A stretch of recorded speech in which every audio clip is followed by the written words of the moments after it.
These are tales of danger and the pursuit of endless riches. Adventurers and heroes from all parts of the world charging into the unknown, setting steel and magic against the most impossible foes, with each time wondering if this would be the last. Storms gather on the horizon, and evil rises from the waters of despair. These are tales of endless adventure. These are the Awakened Fables. Welcome everybody, my name is Dungeon Master Sam and I am here today to start off our adventure in the cold north of Vaaderlund, which is a location in the Awakened Fables universe. With me today I have the identical crew plus one of the same people who were with me during our previous campaign, the Return to Esturan. So, I would like you to all help me welcome back Addison, Luke E, Luke F, Michael, Rob, and our newest member, Sam, which will not get confusing whatsoever. So, everybody, feel free to mock us relentlessly. I'm sure that we all had plenty of fun. From what I understand, as of the time of this recording, we have been heard in over 80 times in about 5 or 6 different countries. So, considering that we are without any form of advertisement whatsoever, apparently that is a very good thing. Some of them weren't my wife. Sorry, what? Some of the listeners weren't my wife. Oh, excellent. Don't worry, I'm assuming that at least 5 of them were probably my partner and, you know. All right. Shout out to those guys in Germany though, right? Oh, yeah. Yeah, our German audience. That's the real. Wunderbar. Das ist fantastisch. That was just me with a VPN, guys. Aww. All right. So, for everybody else, this campaign is going to be called The Cold War of Thugcha, and this is a homebrew campaign which I've created upon discussing the antics of our previous campaign, and we're pretty much setting this up to be 12 episodes long, give or take one, just depending on how good these guys are at solving the particular problems I have. So, for everyone, Vaaderlund is a very frozen country, pretty much to one of the northernmost countries of the world of Awakened Fables.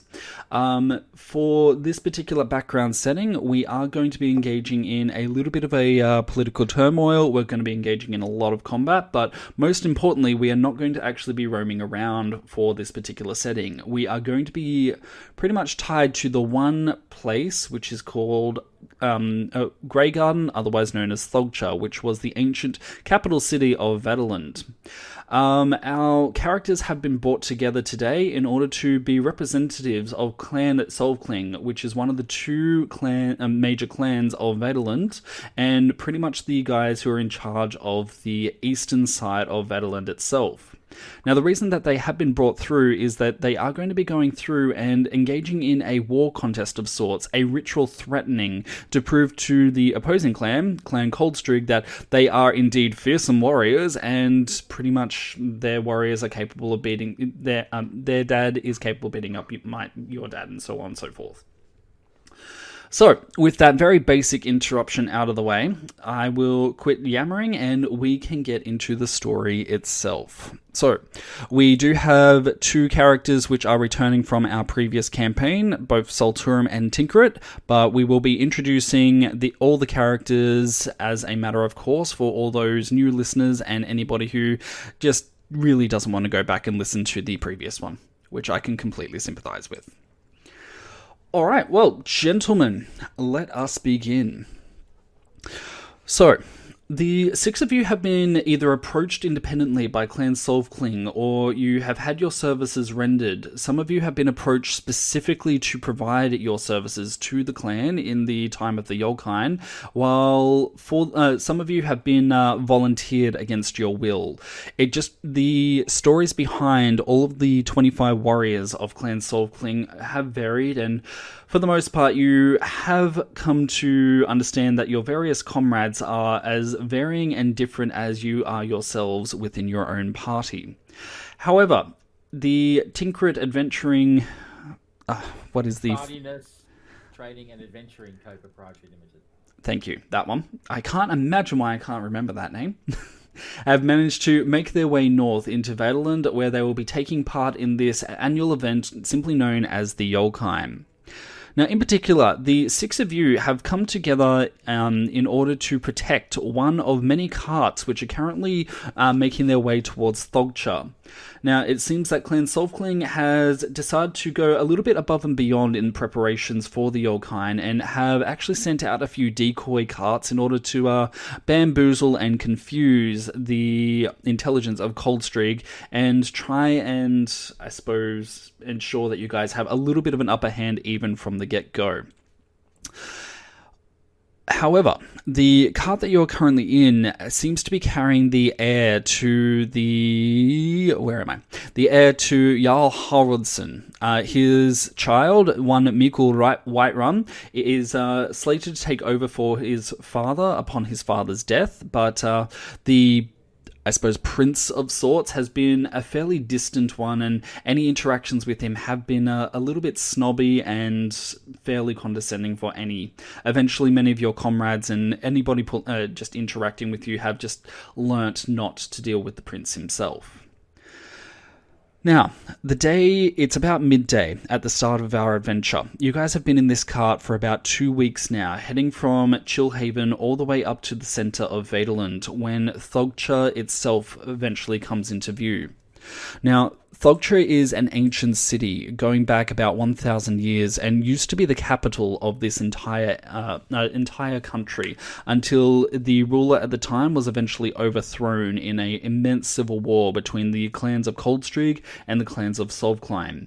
Since that time, the Yolkheim has been in place to ensure that both halves of the country have not devolved into civil war again, aside from independent little clashes here and there, but it's always an honor for any foreigner, any person who is not a member of a citizen of Vaaderlund themselves, to be invited to participate in the Yolkheim. Now, Thogcha, as I said, is an ancient city, but it seems to be built as an immense fortification. As you go over the giant hill which unveils it, you can see that it seems to have been built into almost a layer cake model. At the very top, it looks like there is 2 immense towers, one which looks over the breadth of the south of Vaaderlund, one which faces towards the north. Below that, you can see several ancient houses, and even below that, you may be able to identify very distantly aspects of the industrial quarter, the commoners' quarter, and even a docks from here. Now, your current goal at the moment is a little bit closer to where you are, as at the bottom of this hill there is an inn that you have been heading for the last 2 weeks. This inn is simply known as the Sanguine Table, and even as you approach, there it seems to be a young human male dressed in the fur to stave off the cold, which is prevalent even in these early autumn days. As the carriage driver brings the carriage to a stop, the courier pulls out a scroll and then looks up at the carriage driver who... this is a open-carted carriage, basically just intended for more transport needs, and he is going to look up at firstly the prince and then everybody surrounding him, so in this case you guys. Welcome, everyone, to the Sanguine Inn. I have been appointed to ensure that we don't have anybody trying to sneak into the Yolkheim and upset things. Can I please have your names? Salty, would you like to introduce us, sir? I am Ciruimon, and this is my colleague, Lord Temperate Pipe. We are the providers of the Temperate and Pipe boldness and adventuring company, and we've been on. Whoa. Hold on a second. All these fine people are part of our company. This is Lord Pipedrome. Lord Pipedrome, perhaps you could make the introductions. Perhaps I could. Perhaps I couldn't. These are my employees. That's all you need to know. We will be serving the clan Solkling. in the upcoming Yokan competition. So I must have everybody's name and to ensure that everybody is here. I cannot let you pass without having everybody introduced. Norloth Evangard. Norloth? Yes? Oh yes, Norloth. Yes, of course. Yes. Right, enough of this bullshit. Name's William Farrellian. Just call me Will Ferrell for short. Yes, well done, Will. I have Reese Benatar at your service. Mm-hmm. And Rithka, can I smell heresy here? Mm-hmm. Again with the heresy? Always. Stinks. Alright, so with that, he turns to the last member. I need your name, sir. I think that's Luke E. No, I didn't mind. Oh, okay, never mind. Alright, so with that, the courier goes through the rest of the members of your particular carriage and seems to stop for a moment as he looks at the air before making off a very large and exaggerated tick. Welcome, everybody, to the Sanguine Inn. You will find that the representatives of Clan Coldstring are already dwelling on the inside. May I take your belongings? No. Very good, sir. If that is the case, then please be aware that you are unable to draw any particular weapon within the perimeter of the inn itself, and you are expected to stave off any martial or magical combat until such time as the start of the contest itself. I'm my own weapon. Sorry? So that's alright, I'm my own weapon. Very good, sir. Well, if you do not have any belongings that we can take to your room, then you will find that the main room of the inn is very comfortable at the current time. My lord, I will be able to escort you in directly. And with that, he inclines his head to the young prince. So who should we speak to work out the when the contest starts and where we need to go? Will someone from the clan be contacting us through you, or? The contest itself will be starting in 2 days' time. The ceremony that we will be undergoing here tonight will be to determine which of the two clans will be undergoing the more defensive of the formations. Once that has been decided, that particular clan will be moving into the city as of tomorrow morning. The offensive side will be entering the city the morning after. And which way? I'm sure that will depend on the coin toss, my good sir. Quite likely that we're the offensive ones. Going on past experience. I'm sure... And general personality. I'm sure the fates will tell. But if you will make your way through, again, you're sure I can't take your belongings? Yes, quite certain. Very good, sir. Carry on. Alright, so you guys come through and you can see that the inn seems to almost be as old looking as the city that it is currently built on the outskirts of. So at the moment, just those among you who have a good eye for distance, you may be able to estimate that you're about 1 hour's ride from the city itself, and it looks like this particular inn has been made out of the same stone and construction style as much of the city. So, at the moment, it is currently made out of a fairly heavy grey-looking stone, likely granite, and once you pass through the threshold, you can see that much of the interior flooring is made out of a heavy wood, which has pretty much been worn smooth over hundreds of years of use. And even as you do cross through the door, you are almost slapped in the face by the sheer amount of heat which is just on the inside. The main room of the inn itself is currently roaring with a fairly large fire, and in contrast to many other inns that you have presumably been in, this one does not seem to have a happy, raucous crowd, but instead you can almost cut the tension with a knife. There are definitely two different sides here, and it looks like those warriors of Soulcline that were here before you seem to be very drastically on the other side of the room from Coldstreak, and the two clans just occasionally throw each other a horrible, dirty look.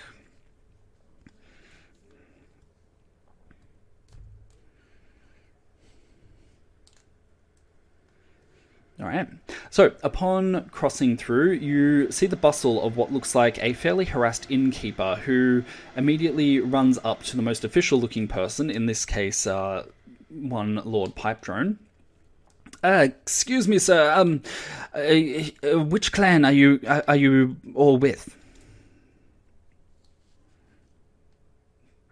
Nope, we've lost Rob already. No, we are with Sulkling, we are. Sulkling? If that is the case, if you will bring all of your belongings to the second-most floor. At the current time, Coldstreak has the rooms down here on the ground floor. He also stops for a moment and then he just looks around. I doubt you may be able to find a seat at the current time, but we do have balconies up on the second floor itself. There are tables still up there, but it is a little bit more of a walk if you would seek to refresh your libations. I do believe that the men and ladies on the right side of the room are Clan Coldstreak, while currently your particular clan members are on the other side. Is the Jarl in attendance? The Jarl will not be in attendance. Who speaks for the Jarl then tonight, or presently within this room? The innkeeper just boggles at you a little before he just points towards Mikael, who is coming behind you, looking incredibly sour even as he sort of storms in. At the same time, the innkeeper leans in. That would be the Jarl's son, young Mikael. We do have one of the Jarl's daughters, Iltla, but it is those two who represent the interests of their parents within this contest. Well, thank you. I suggest, gentlemen, we... What was that? What was the daughter's name? Sorry, the daughter's daughter? Iltla. Iltla. Yep, just a sec. I will throw the spelling into the chat. And she is the heir of the Coldstreak, is she? She is the heir to one of the Jarls of Coldstreak. So the overall way that the Vaaderlund is currently set up in terms of a political system is that there is a High Council of 13 Jarls. Mikael is the son of Jarl Haraldsson, while Itla is the daughter of Jarl Jorgensen. Jorgensen? Look, Tinkrit, I just want to quickly just lean down quite a long way, given I'm 6'6", to Tinkrit's ear, and just say to him, Tinkrit, yes, dear boy. I have a reasonable suspicion of what exactly you're thinking at the moment, and I think right now is not the time for any matchmaking. Matchmaking? What are you talking about? I was merely doing some reconnoitering, as all good bards do, especially ex-spies, you may recall. We don't need another incident such as we had on the way up here. I doubt that village is ever going to recover from your matchmaking attempts there. They may find themselves with a few more children than normal. The village was starving.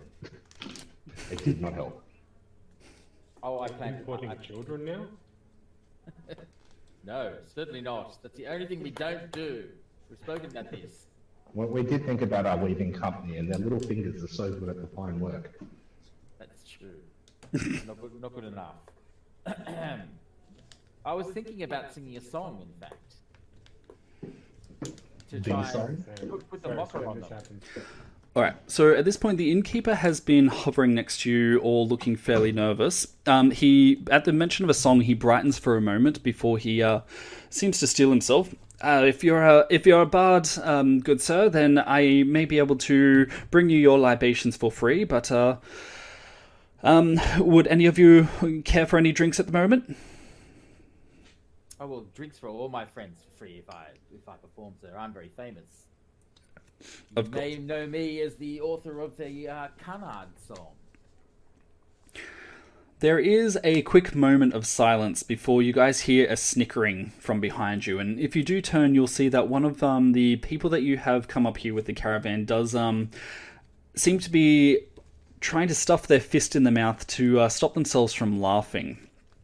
It seems that you have pedaled this particular song up and down the coast and regardless, that particular song seems to have always become a city favourite.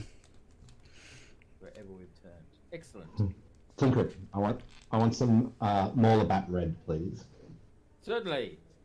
For my good friend here, Salty. The red he asked for. My lads, my boys. The Maulerbat. The vintage from 10 years ago, please. I'll take the same, please. Same, splendid. Anyone else? I'm going for an ale, lads. Yeah, I'll have the same, please. So, with the orders taken, it seems that Prince Mikhail is just more inclined to suddenly wave off the innkeeper. The innkeeper in question heads off to where you presume the kitchen to be, judging by the loud noise as he goes through the door, as well as the almost mouth-watering smell of freshly cooked bread and what smells like a very hearty stew. Could do with a feed, I'll be honest. Barkeep, food too. Alright, so again, as you guys look around the room, you can see that the various members of the two clans are not inclined to really interact with one another, and even then, the men on their own side aren't really doing much more aside from quietly muttering to each other in between the glares they're giving to the other side of the room. The most exciting thing happening here is probably the small game of dice, which is happening in the corner.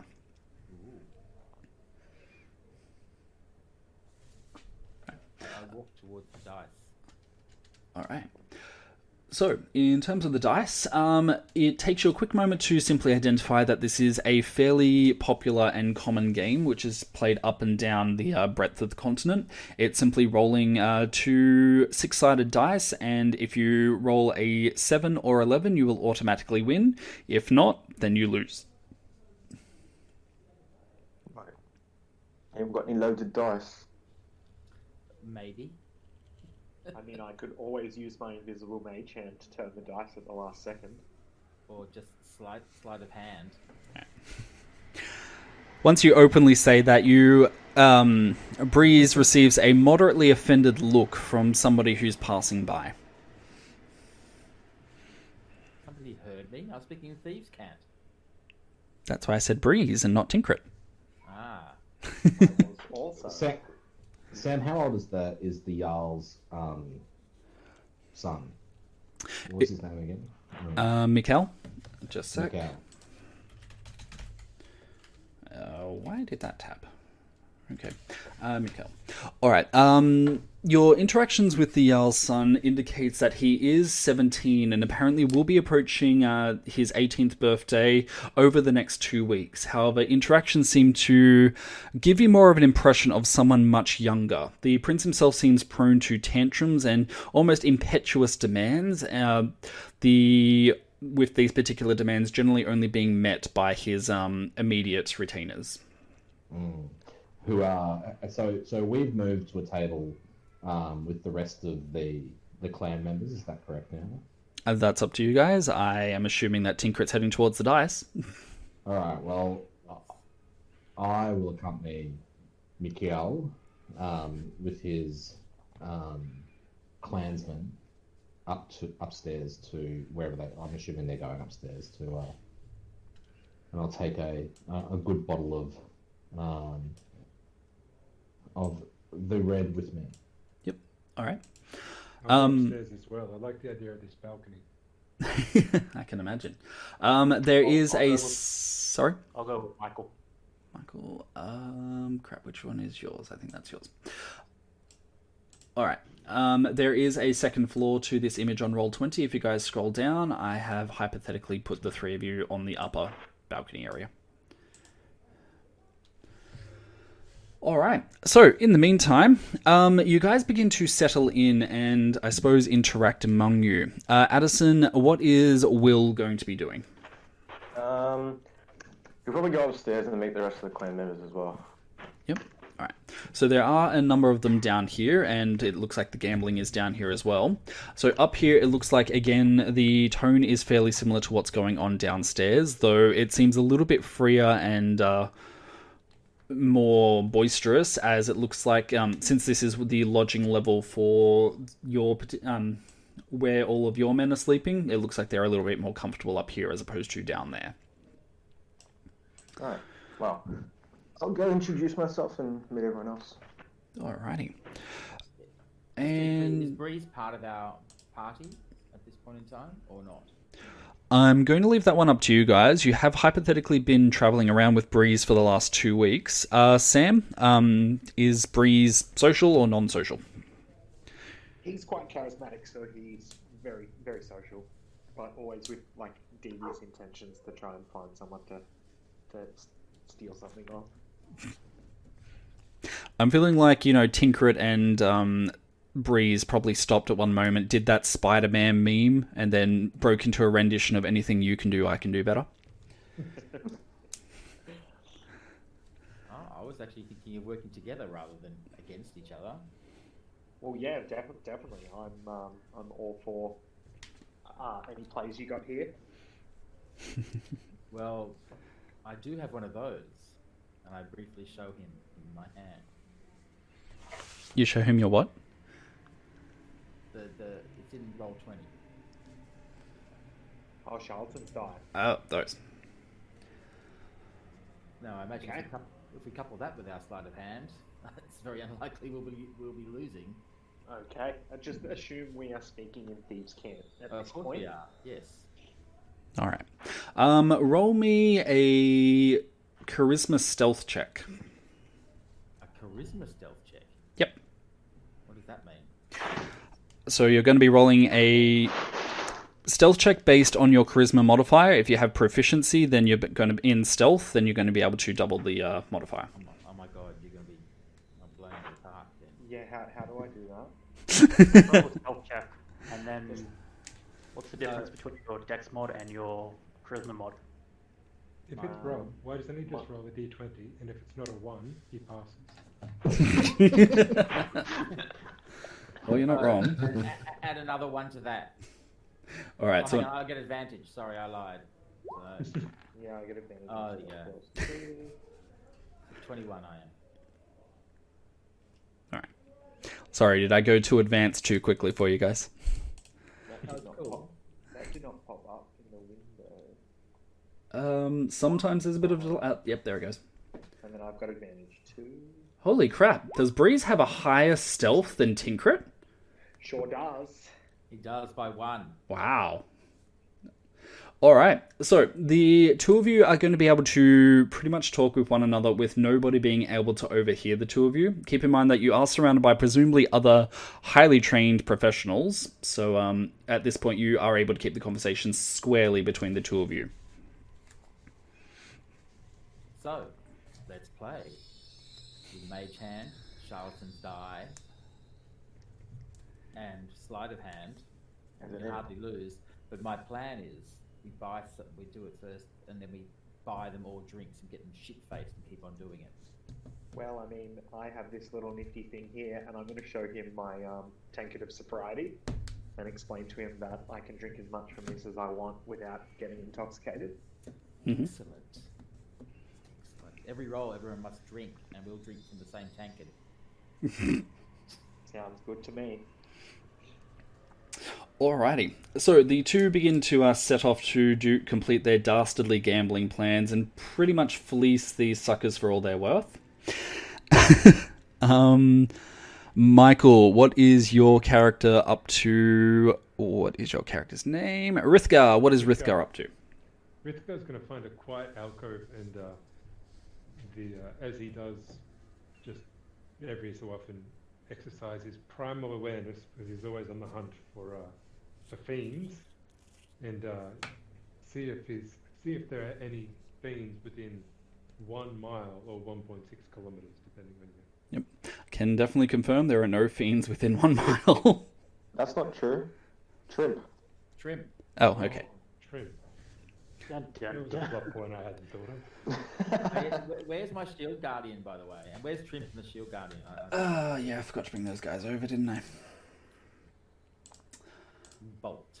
Alright, so, Michael, from the sounds of it, Rithgar might have had a bit of a problem with Trimp probably very early on with the transportation means. How did you and Tinkrit work that out, or did not?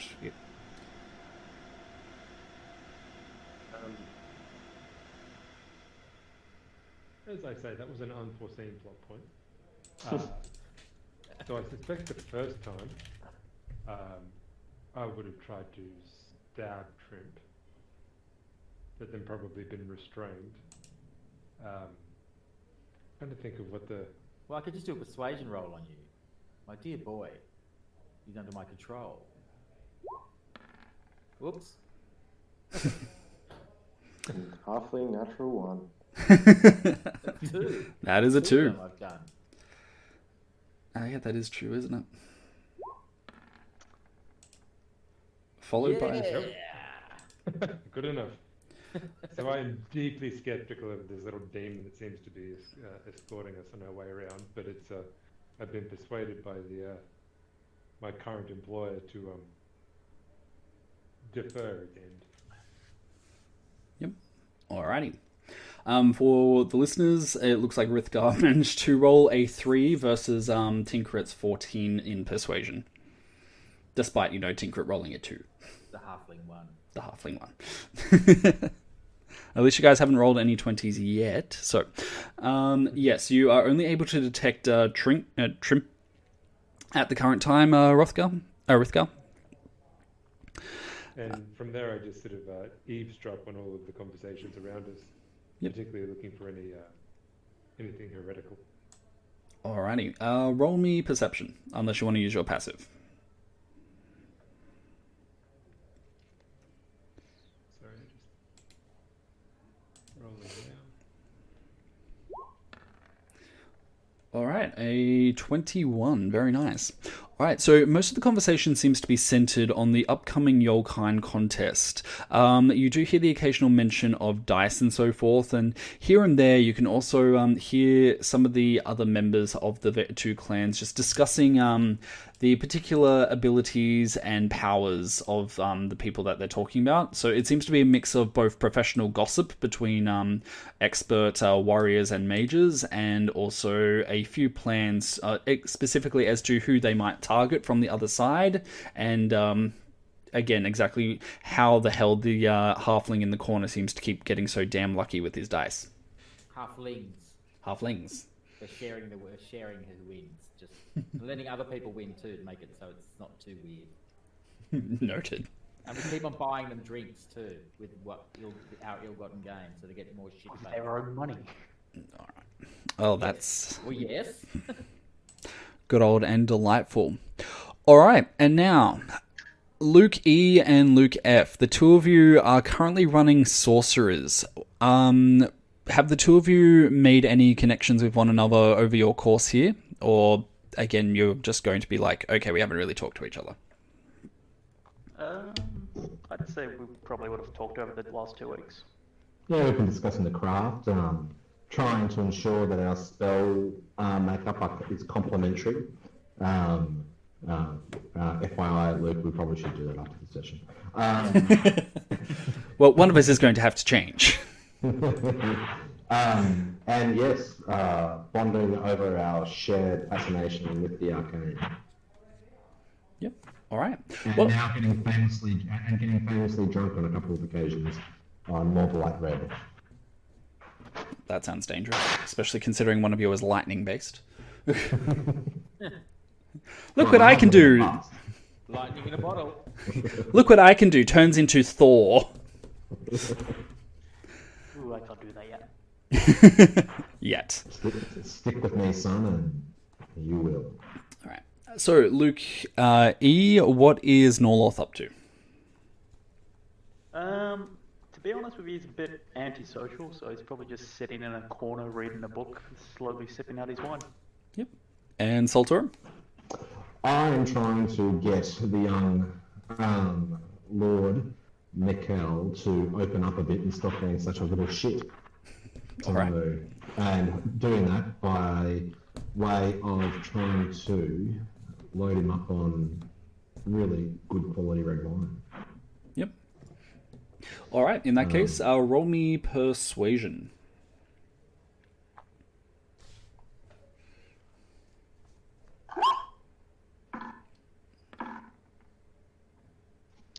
starting off like I finished. Would you like a bardic inspiration, sir? You're not near me though. I'm Are near you? enough. I can see you. Okay, chuck it on. It's a D8. Bear with me.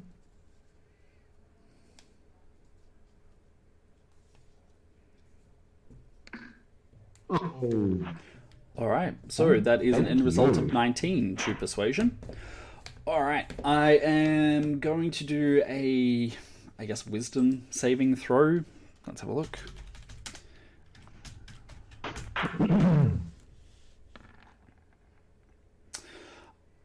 Wow, all right. So, it looks like Solturum, you are probably the very epitome of class and grace. Every particular comment is met with a easygoing reprise and maybe a slight rebuke if he's being a little bit of a asshole. However, in the end, it looks like his surliness is able to beat out your natural charisma, and the conversation just ends up dying from there. It looks like he rolled a 25 to your 19. Yes, that would have been very difficult to beat. A little bit, yeah. I'll keep loading him up on wine and have another shot later on when he looks a bit more intoxicated. Fair enough. Maybe let the persuasion dude have a go. All right. Which one's the persuasion dude? I thought I'm a pretty good persuasion dude. I'm +7 on persuasion. I'm +12. Well, kick your ass up here, Tinker. I So- will soon. I want to win money first, and then I'll do it. I'm using the sending stone to speak to you, by the way. Yes. Of course.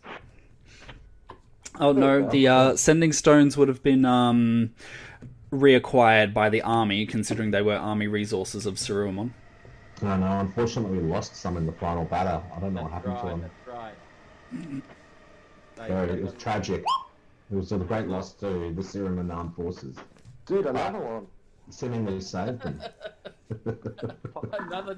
another halfling one. I think your luck's changed. What happened? No, it's not the important shit. Your online dice are like 18, 2. goddammit. It's a 2. You needed a 2, right? There's a 2 and a 20. You needed the 2. Yes. So yes, I managed to nick the sending stones. Noted. And at the same time, you probably made the quartermaster's hair go completely white from the stress. No, I actually nicked some money and gave it to him. He found a bunch of money in his pocket. I felt sorry for him in the end. Oh, that is also very fair. Okay.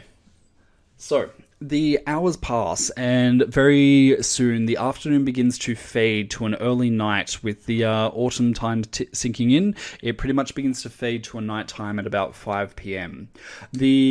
As the various warriors around you begin to get slightly more drunk, it seems they get a little bit more boisterous, but things are still far more reserved than you would be expecting of an inn at this time. After dinner and further libations are further done, and everybody eventually learns that they no longer want to gamble with Tinkrit and Breeze. It's about 8 p.m. when a big cheer sounds out from both sides, and as you look up, you can see that both Mikkel and Iltla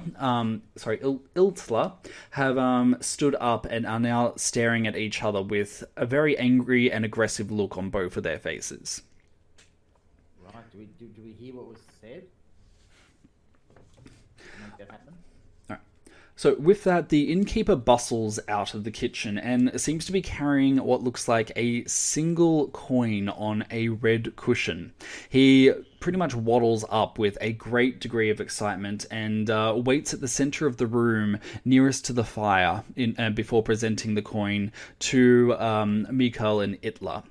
Mikhail just waves derisively, and Itler is eventually the one who picks up the coin. And you guys see that she seems to inspect the coin, weigh it, and at one point she even bites down on it just to confirm that it is a untampered coin before she holds it out in the palm of her hand and then flicks it upwards. the entire attention of the room is on this coin as it flies through the air. Instead of waiting and with her hand out to catch it, Itler instead lets this coin fall to the ground where the innkeeper is bent down to see the final outcome. It's a 3-second pause before he looks up at the room and simply calls out, "Clan Coldstreak is our defensive champions this year," to an immense burst of applause from the Clan Coldstreak members. What you doing, Sam? Nothing, just speculating with people. Don't worry. I'll say something if I'm going to do anything. Oh, yep, no worries. All right. With that, you guys pretty much have interactions from the other members of Clan Solkling. It's basically a remorseful clap on the shoulder, just a look between each other, and then pretty much just a glare at the other people on the other side. Have they picked up the coin? Yes. Too late. Sorry, guys. I should have said something beforehand. It's okay. Okay. I think it's time I performed. I'm trying to put them off their game the next day. Alrighty. So, amidst all the uproar, and you're definitely able to confirm that Clan Coldstreak is going to be the ones who are moving into the city as of tomorrow. I assume, Tinkrit, how do you want to interrupt their celebrations? I'd like to send them on their way in the fashion that they deserve. Oh, okay. So I decide to sing a song. Oh my god. Oh, wow. Dude. Another two. This is unbelievable. This is the best. How the tables have turned. Luke's just like sitting there, Willy Wonka style, going, "Oh, I hope this lasts." I had a song. While I'm doing the Mr. Burns finger thing, alright? Excellent. Excellent. All right. Tinkrit's performing and Where's everyone's Craig? getting distracted. Craig is no longer welcome for our recording because he was a son of a bitch and doesn't want to do what I want. So I'm recording this now through OBS. Yay, OBS. Yeah, pretty Rip much. Craig. At least I get direct control over that. All right. So with that outcome, Rob, you are not going to be able to drown out the initial throes of the celebration. It's going to take some time for your music or your voice to catch attention. So flavor it up for me. What happens? Use minor illusion then to try and make things happen. All right. So I'll cast that. All right. I will make like fireworks all around the top of the ceiling, and then turn it into arrows that point to me. All right. So your initial. Sorry, go on. Soldier is moving downstairs. Okay. So your initial attempts to get attention did fail in the light of the celebrations. However, you are going to be able to do another performance roll. So hit me with the second one. Who wants to lay money? What do you think? Another one that make 5 in a row? I'm gonna go for a 4 this time. Whoa! Nope. We have our first nat 20 of the campaign. All right, Rob, do you want to spend it or save it? I will save it. You tell me if it's worth saving. I'll sing the song, shall I? So, while they're enthralled with Tinkrit's music, I would like to be perusing the audience and just pickpocketing what I can off the money that people still have. Okay. Roll me sleight of hand at advantage due to Rob having a nat 20.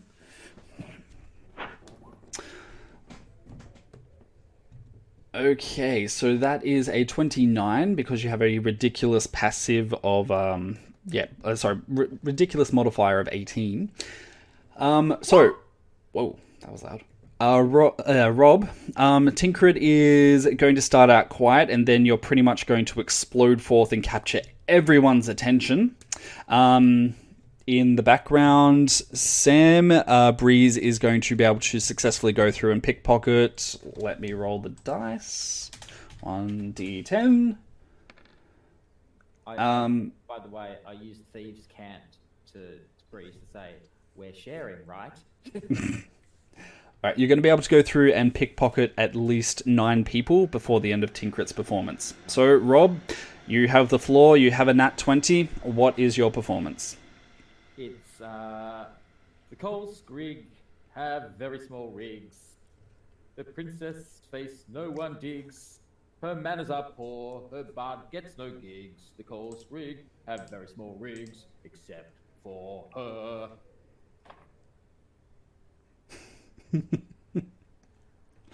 Fair enough. Alright. So So riot breaks out. alright. That's pretty good off the cuff. Yeah, that was extremely good improvisation. I assume it was improvisation. It was. Excellent. Alright. So, Tinkrit, the outcome that you get from this is a look of absolute shock and appall from the nearest Cold Streak members. And none is more shocked and appalled than Iltla, who is the Jarl's daughter. Now, after the quick 3-second silence of pretty much everybody just reacting to that, she suddenly breaks into a laugh and returns back with a even fouler insulting of your character. Before long, the two of you are in a contest where you're just trying to create the most denounced comments on each other. Right. Do you All want right. to roll another nat 20 then? Sorry? Do you want me to roll another nat 20? No, that's fine. That's just the outcome of what's happening for you. So do I win? Oh, you want to do an outright well, if you'd like, but... Well, you got a 32. You should win. I would imagine so. Alright, I'm just going to assume that you do win, and eventually she is able to take her defeat with all the grace that anybody can. It looks like the cheering and the insults seem to have at least loosened up the two sides, and very quickly copycat contests kind of spring up where people are trying to deride and actively jokingly insult the other side. I give her a bow. A well-played bow. She gives you a very rude gesture with a large smile across her face. I asked Trim to pinch her bum. She squeals, which is lost, drowned out in the sea of the noise that's now surrounding you. Alright, so over the course of the small insulting contest, it looks like Breeze was able to get 7 silver pieces and 97 copper pieces in total. Copper pieces? Jesus. And how much money did we win from gambling? From gambling?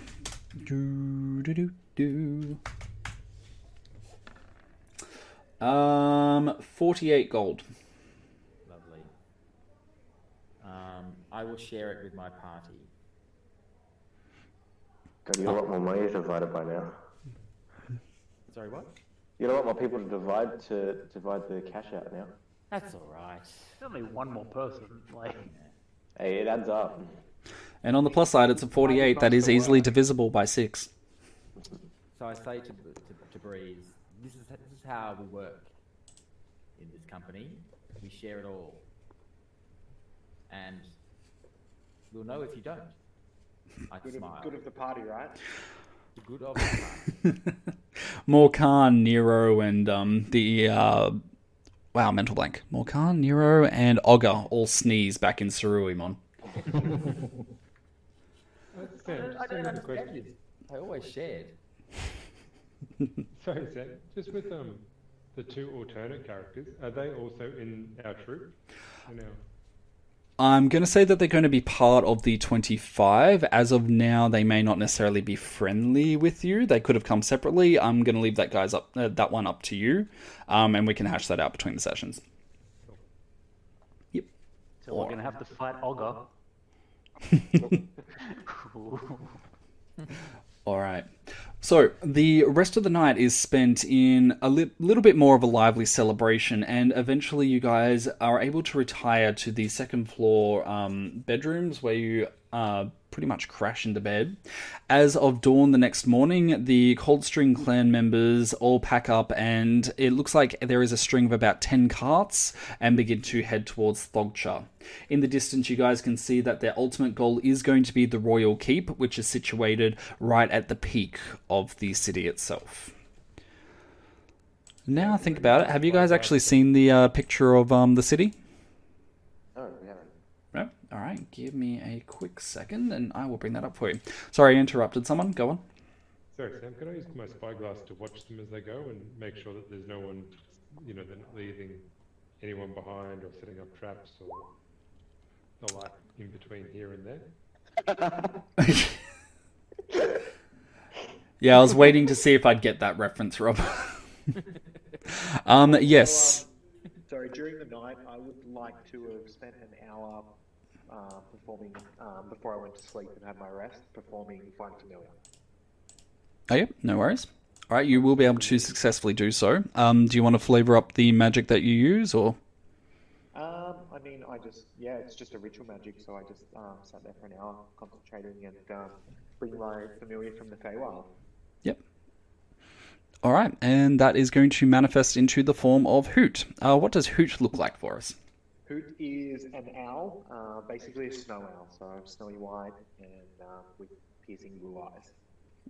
All right, well, at least you didn't name Hoot Hedwig.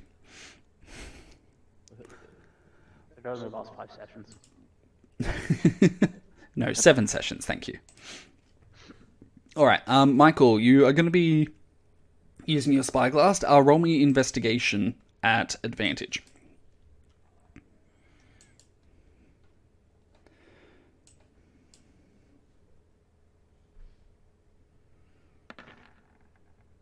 All right, that is a natural 20. All right, so you want to stash that or use it? I think I'll stash it. All right. Perfect. All right, so that is stashed away. Now, as you follow their progress up the road, you are able to establish that it looks like they are not actually setting up any particular traps along the way. However, it does look like they are setting up a few, I suppose, travel marks in order to determine exactly when you guys are going to be crossing the path into the city after them. Aside from that, you are also further able to establish that it does look like they do have all 25 of their warriors on them immediately. They don't have just 15 and the last 10 are going to be sneaking into the city afterwards. So it looks like they're being directly up front. It does also look like they seem to be prepared for with an immense amount of stores. So they could be going for the strategy that they might actually be going for a defensive perimeter, buckling down and just kind of outlasting you guys, as opposed to taking the outright offensive. We can kill their warriors, can't we? No. Is it just the heirs we can't kill? It's expected that there might be an accidental death here and there, but you shouldn't be actively trying to kill anyone. All right. And... Sorry, Sam. We've come to the edge of the city, I take it, is that right? And we've watched them go in? You guys are going to be still within the inn, just watching them. Okay, and the city's an hour right away. Correct. Yeah, okay. All right. If you guys look at roll 20 now, you should be able to see the artwork of the city that Scott has provided for our pleasure. Very nice. Look forward to playing it. And so they've moved all the way to the top to the keep. Yep. So they'll be going... That's why we can see them. Yeah. Yep.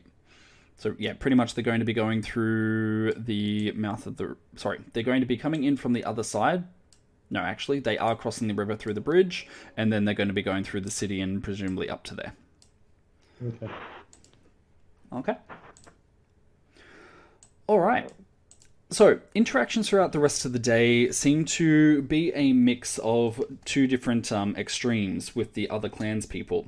So it looks like they are either completely relaxed, no problems, and they are looking forward to the start of the contest. These ones seem to be the kind to more boast about their abilities and their strength and looking forward to seeing what the other side might be able to throw at them. And then you have the other people who are completely jittery and nervous and seem to be a mix of walking around, talking very fast, or just snapping at people in a bit of a temper. Now, that's not normally a problem, except it looks like the prince seems to be one of the latter people. So, with everybody currently gathered in the center of the inn, within the main room, eventually Mikhail just slams himself down on a chair that has been moved towards the head of the room, so about there, and he just looks around before his eyes settle on Tinkrit. He just suddenly snaps his fingers loud enough that it gets the attention of everyone in the room, and Tinkrit, you can see that his eyes are directly on you. Us waiting here is ridiculous. You, give me your story. Why were you chosen to be here?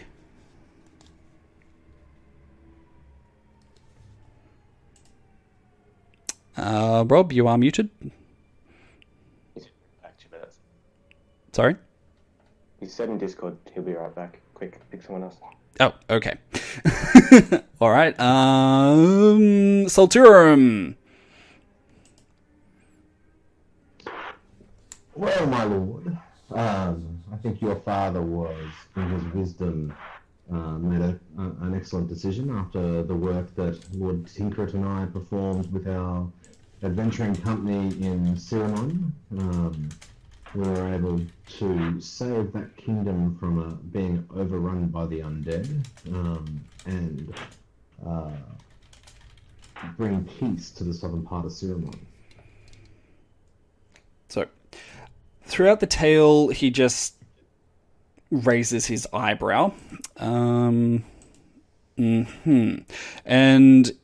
you, halfling, he points towards Breeze, your story can't be all that compared to your comrades here. I'll take your story now too.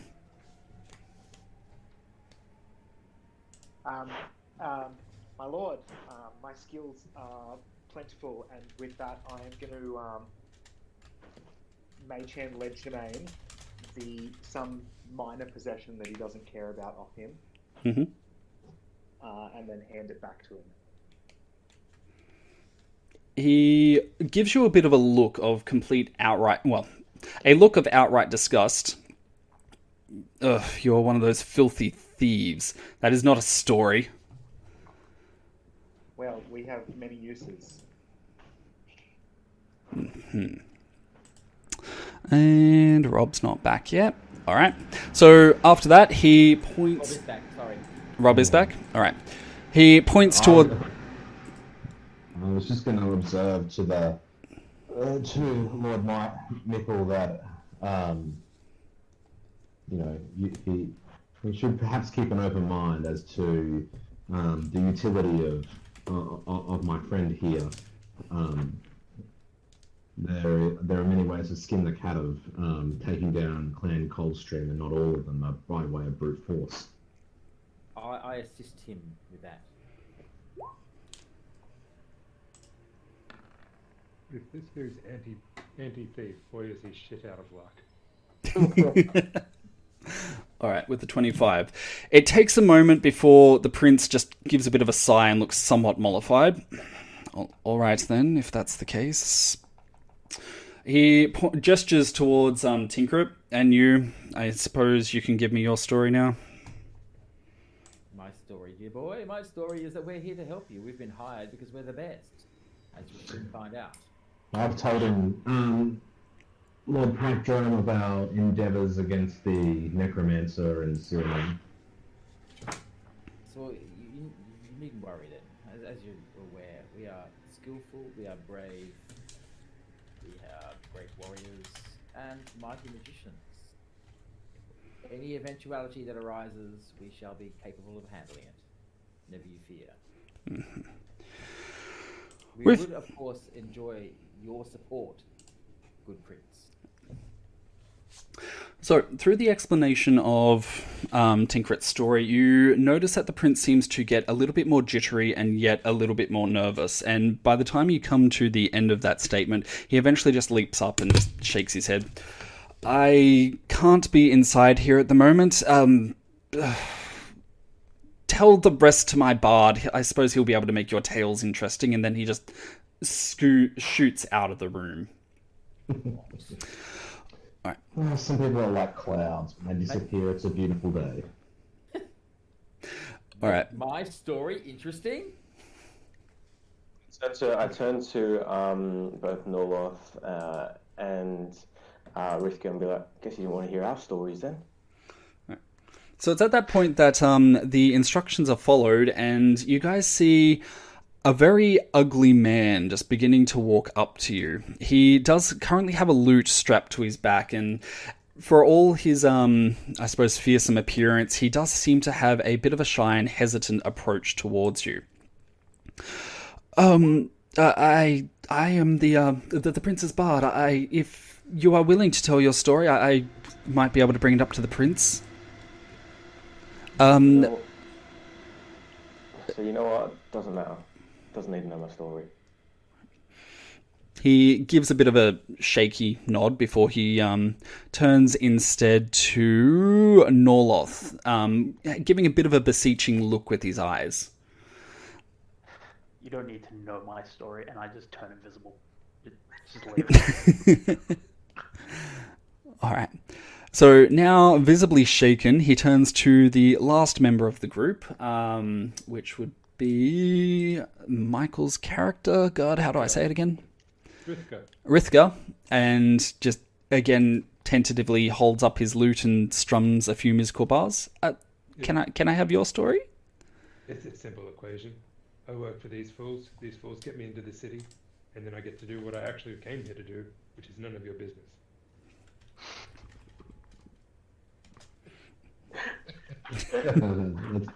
That was great.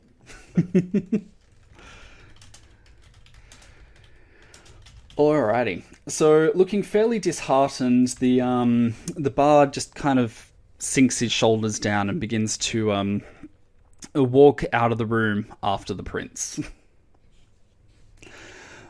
Alright. An ugly bard. Has anyone ever heard of such a thing? Must be a bloody shit. Well, one of the other warriors overhears you and gives a bit of a snicker. Yes, we call him Puck because his parents are very good looking, and we make the joke that he must have been replaced in the cradle by a changeling because can't be anything else that came to explain why he's so ugly. It's a place for radio if I knew what radio was. He stopped. The person stops for a moment before thinking, lovely voice though. Blended. Alrighty. So the rest of the day continues with pretty much everybody eventually coming to the general consensus that they don't want to be anywhere near the prince, who seems to be in even a fouler mood once it seems that his bard eventually has to report his lack of success at hearing the tales of everybody else around the room. Night eventually falls. All of your needs are catered to by the bar staff, who provides food, alcohol, and the mood in the common room tonight is much more relaxed, as nobody needs to be on guard, keeping an eye on the clanspeople of the Cold Streak. And even from here, you guys can see that there seems to be some lights which are now lit at the royal keep at the top of the city. I'm sorry if I missed it, but how long are we supposed to stay in the inn? Like, when does it start? Is it tomorrow or? Tomorrow morning, you guys will be entering the city. Cool. Alright. Is there anything that you guys would like your characters to do throughout the night, or just generic inn stuff? Well, I think that Breeze and I should send our familiars to see what's going on. I was just about to say that. My familiar is going to circle the building and just have a look around and see anyone trying to sneak in and listen to our conversations. Yep. Alright. Roll me investigation with Hoot.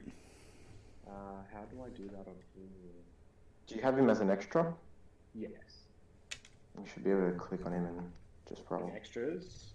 Extra. And I roll investigation with him. It won't have an investigation. If it doesn't have a proficiency in investigation, just roll intelligence. He doesn't, but he has advantage with perception. So just wisdom. Sorry, was that to me? Yeah, sorry. He has advantage with he has keen hearing and sight. Al has advantage on wisdom perception checks. Yep, that's all good. Hearing and sight. So 21. Natural 20. Does that count for me? Yes, that is a natural 20. All right. So, What about my barbarian? Then I'm back to 5. wait, what?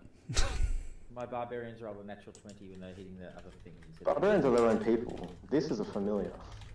Unless you're counting your barbarians as familiars. Well, they're summoned like a familiar. Then you're a slave trader. We have to slay him on the spot, guys. We need to unionize. It has to have. Alright, how about this? It has to have an intelligence score of less than 5, whatever it is. So it's not sentient. Yeah, Then it can be we are telepathically linked, so... All right. So I'm going to count that as a natural 20 on your behalf, Sam. So would you like to spend the nat 20 or would you like to put it into stock? I'll save it, thank you. Sorry, you'll save it? Yes. Yep. All right.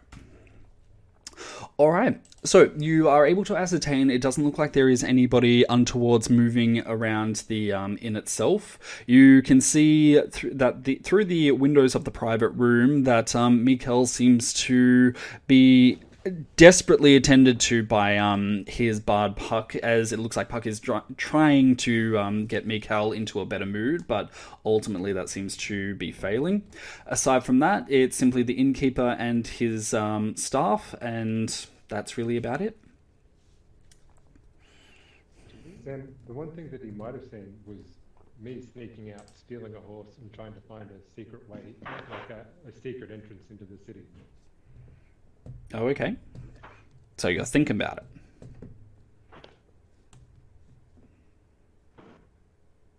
Yes? No. Michael? Oh, sorry, yeah, I like it. That's what I want to do. I want to go steal a horse. I'll return the horse, but just ride to the city. That's called borrowing. No, remember, if you were in the army, it's called requisitioning.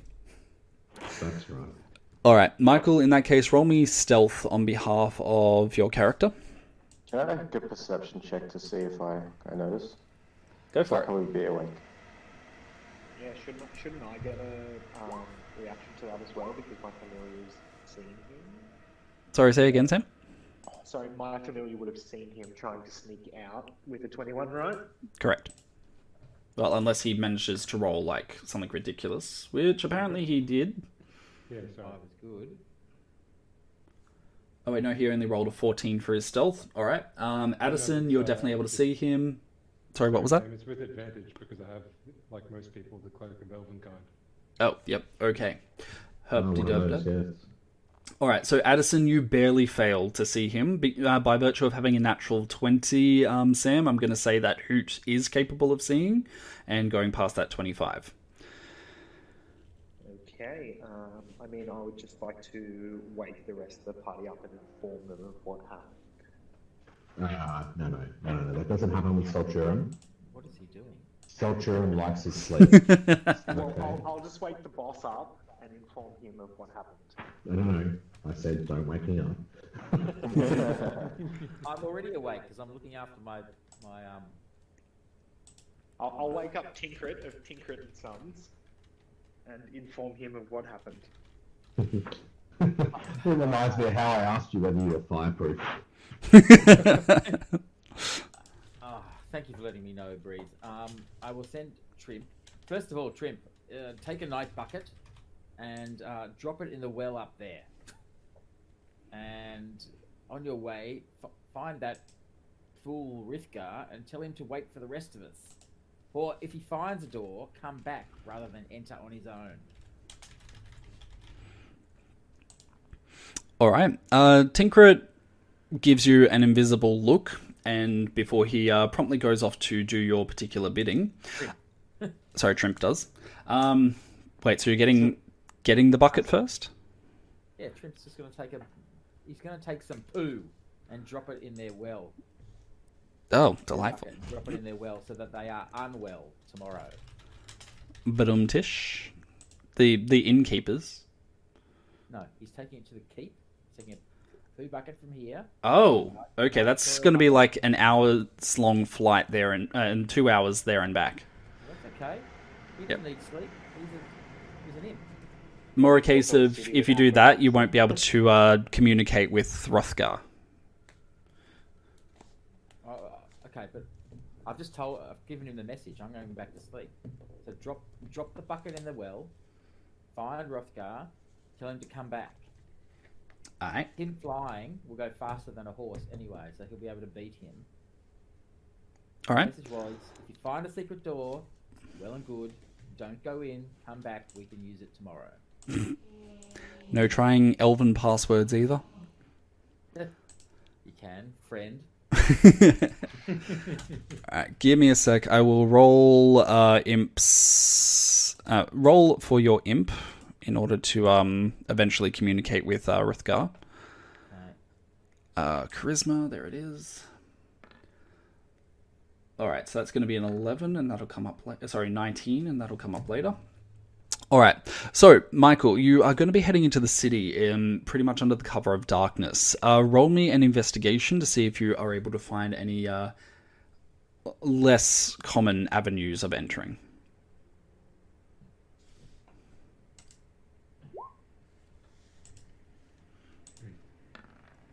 $14. Wow, okay. So you guys are rolling a lot of 2s tonight. Yeah. It's so close. You can almost taste it. Yeah, Thank God it's on our proficiencies and not our other stats, right? Yeah. Yeah. Alrighty. So, as you ride across the bridge and take note of the city itself, you do not realize that you seem to you do realize. Are you going to actively try and trip the warning alerts for the cold streak that they set up, or are you going to avoid those? No, 100%. I'm trying to map those out, so not trip them. Yep. Alright, so you're going to be able to map those, no worries, and a quick overview of the city seems to indicate that you guys are going to be coming in towards the docks. It does look like the northern side of the city seems to be rather landlocked, but at this current time, it means that you guys would need to cross the river and circle around the city if you want to come in a secretive way from around there. There are the usual areas that you might be able to sneak into the city. Even from here, you can see a cave which seems to have once been part of a sewerage system, which presumably has fallen into disrepair and hasn't actually had anything go through it for quite some time, but it doesn't look like the city itself has any other secretive ways that you are able to see. Is Trimp smart enough to recognise that and add more poo to the well? More poo to the well? As in his own. Well, he definitely would have done his own, knowing Trimp. Do they poop? We need a book. Do imps poop? It's a children's book, isn't it? It's familiar, so you'd assume no? He has to spend time to eat something after he shapeshift into beast form, have it digest, and then he can. I googled it and it says imp stool is a thing in Skyrim, so... Oh, there you go. Oh no, that's a mushroom though. And he's got Oh, poison yes, it anyway, is. so he drops a little bit of poison in all of it as well from his little stinger. I'm very concerned where your familiar seems to be getting all these. Well, have a look. I'll share it. And here is this incredibly virulent poison, which will probably kill them all. Sting. The sting. What does it do? Constitution saving throw, taking 3d6 poison damage on a failed save, or half as much damage. Now that's obviously going to be diluted, but it's poison. Just gives him gastro. Yeah, that's The thing is, with a city that big, there's probably more than one well, if not aqueducts. Oh, yep, the sting. All right, that's what we're going for. All right, so you're going to be able to actually roll me a... Ooh, what would I use for potency? Actually, just roll me damage, the poison damage, so the 3d6. Okay. Alright, so that's a 10 out of a total 18. Alright, I shall note that down. Why is it blue? You got a 1 and a 6. That makes sense. Fancy. Yeah, I just. That answer was just like, bam. Yeah. Kudos. No, I had the mouse over it. I'm just like, so that's why it's blue. That makes sense.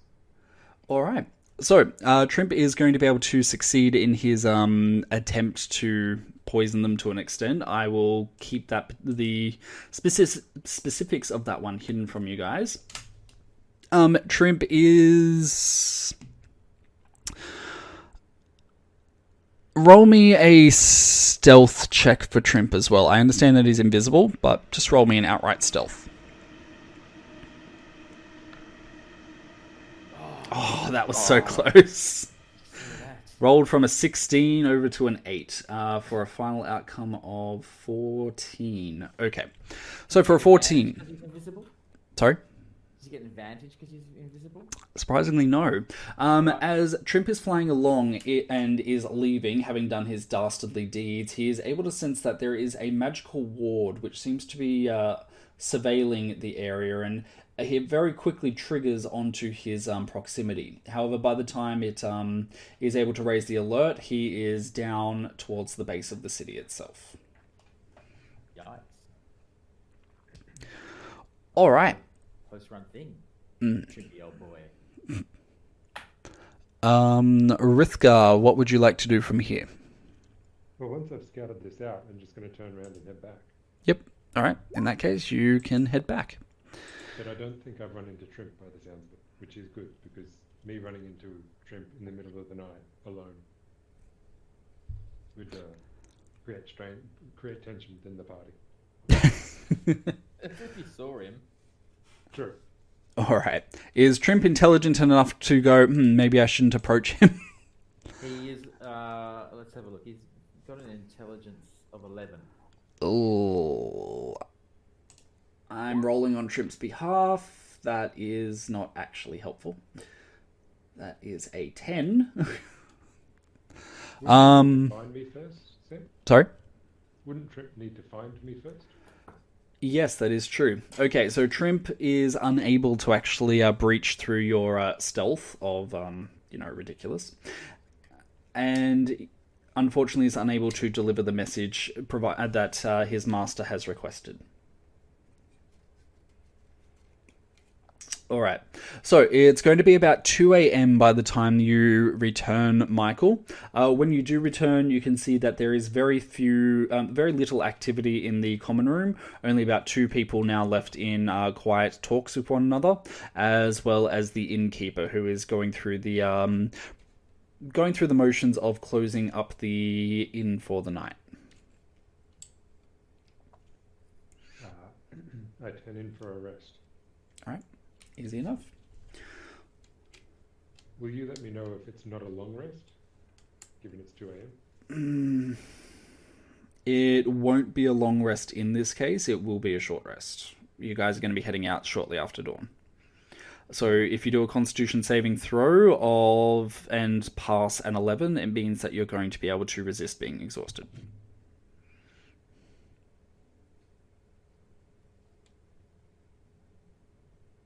Now, if only you had that +4.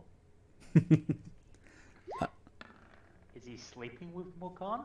And he saved. 17. Okay, 17. You have definitely saved. Flavor it up for me. Why are you not exhausted from this? I think it just gets back from spending... I'm used to getting by on little or no sleep and spending time hunting through the wilds. So this is just another night. Yep. That is fair enough. All right. Well, in that case, guys, you are going to be sleeping through the night, aside from the aforementioned Rithgar. Trimp is undergoing his sabotage of the other side. The rest of you presumably get a good night's sleep. I don't think you were doing anything else with Breeze tonight, were you, Sam? No, he was just scouting our location, my familiar, just to see if anyone came to spy on our plans or anything like that, disrupt us. Yep. Easy enough. All right. Well, in that case, guys, I'm going to. I set traps in our room with strings and bells. As you do. Just walk in, it's a complete spider web. Interconnects our rooms with cans on strings so we can talk to each other. Catherine Zeta-Jones might be able to make it in, but nobody else. God. It's a very specific trap. Yeah, that is a very specific That's trap. just my minor illusion, by the way.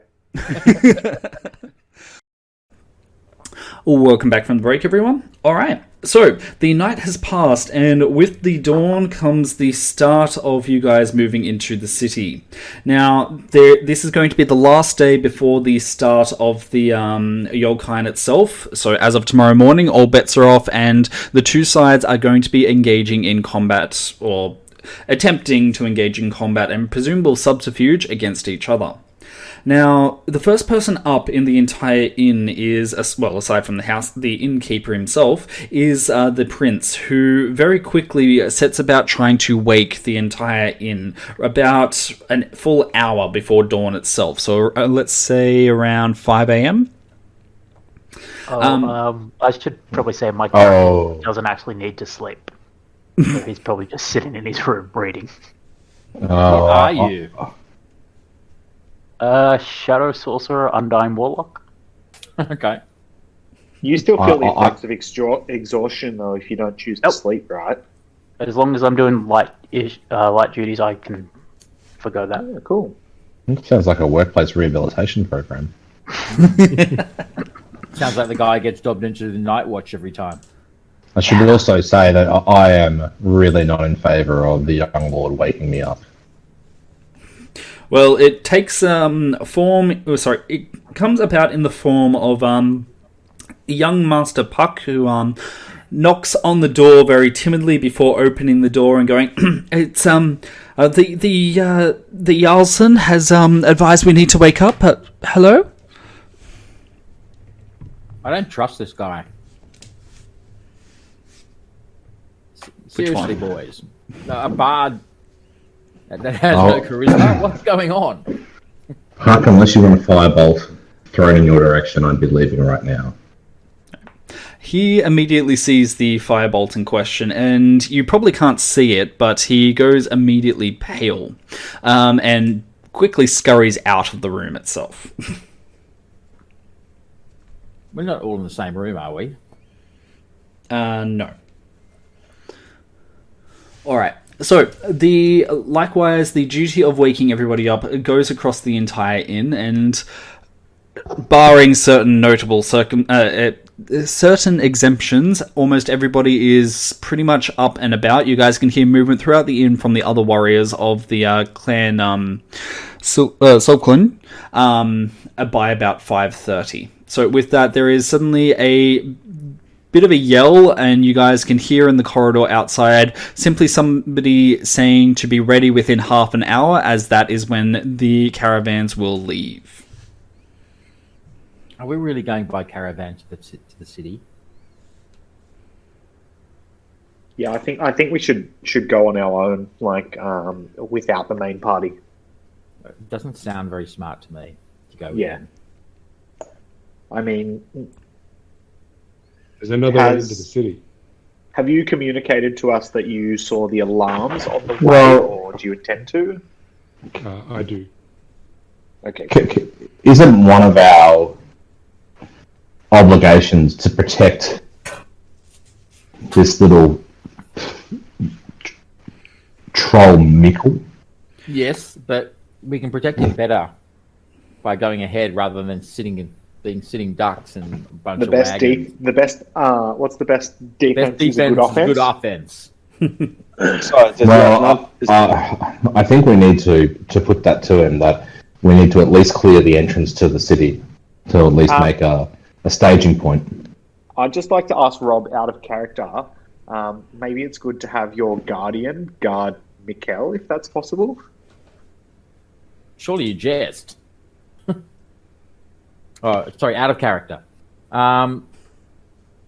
We'll see. He will remain with me for the moment. Okay. If he's out of range, I can't control him.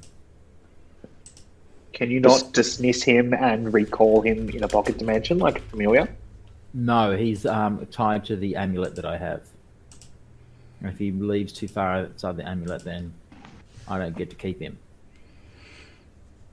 You guys just reminded me I need to put the Shield Guardian on there, and it took me a moment because when I typed in Shield Guardian, it popped up instead with Shield Barbarian.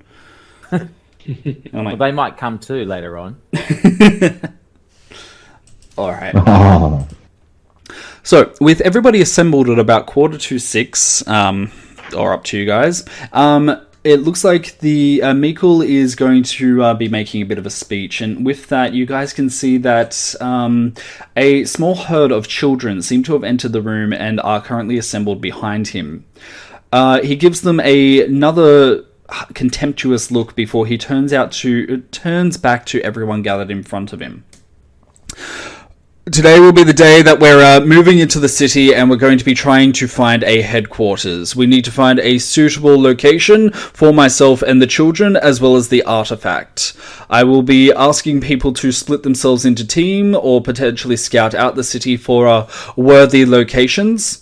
We have marked out 3 previous locations from previous Yolkines, so if anybody's interested, then please approach. We have noted that as being either a specific warehouse within the dock ward, the catacombs beneath the royal keep, or an old guild hall which is located on the second ring.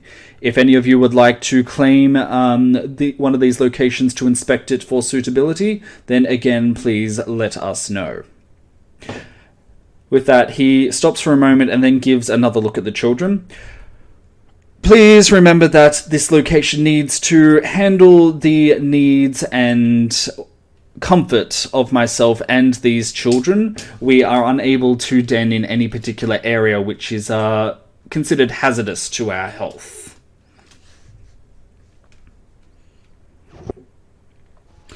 There is another moment of silence before he just waves his hand.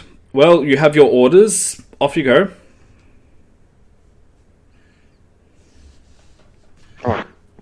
Alright. Trinket, do we want to... I'm sorry, Tinkrit, do we want to put to him our proposition of scouting forward? Yes, I will convince him of its...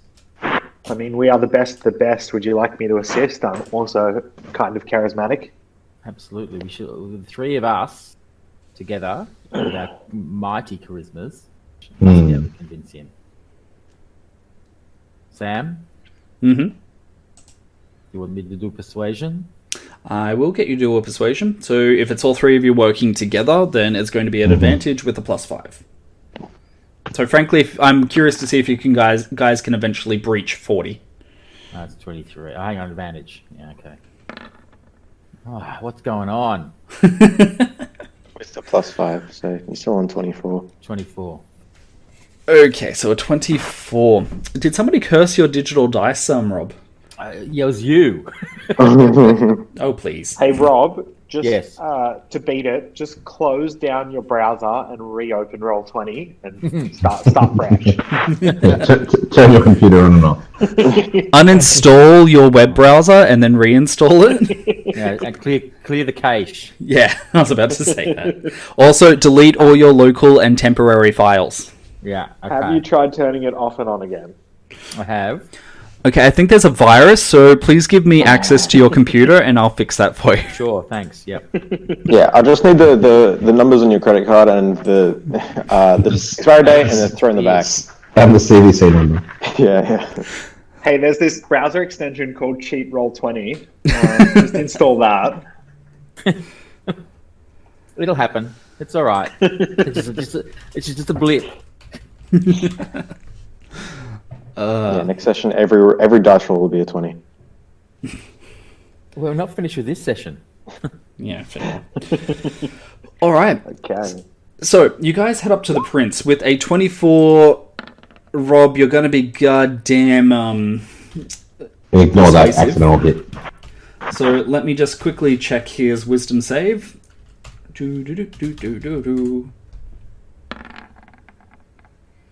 All right, so the prince has rolled a 16. I'm pretty sure that you're going to be able to convince him of this, so hit me up and convince me IRL. My dear boy, you want us amazing scout-type creatures, capabilities, characters. Go scout ahead, make sure that there's no dastardly, rule-breaking traps ahead. So I, bravely, and my friends here, my companions, my employees, will move ahead and we will mark any traps. So the prince stops and stares at you incredulously. The rules of the contest say that we are not able to leave here before 6. You're saying that they are breaking the rules? Surely rules are meant to be broken, though, right? We're talking about 6 in the morning, aren't you? Yes. Yes. We'll wait till 6 in the morning. That's in 15 minutes, my dear boy. Yes. You don't think your sister has broken rules? Sister? Whoops. Sister. Whoop. Not his sister. Good joke. Good joke. Ilfa? Good joke. Ilfa? Yeah.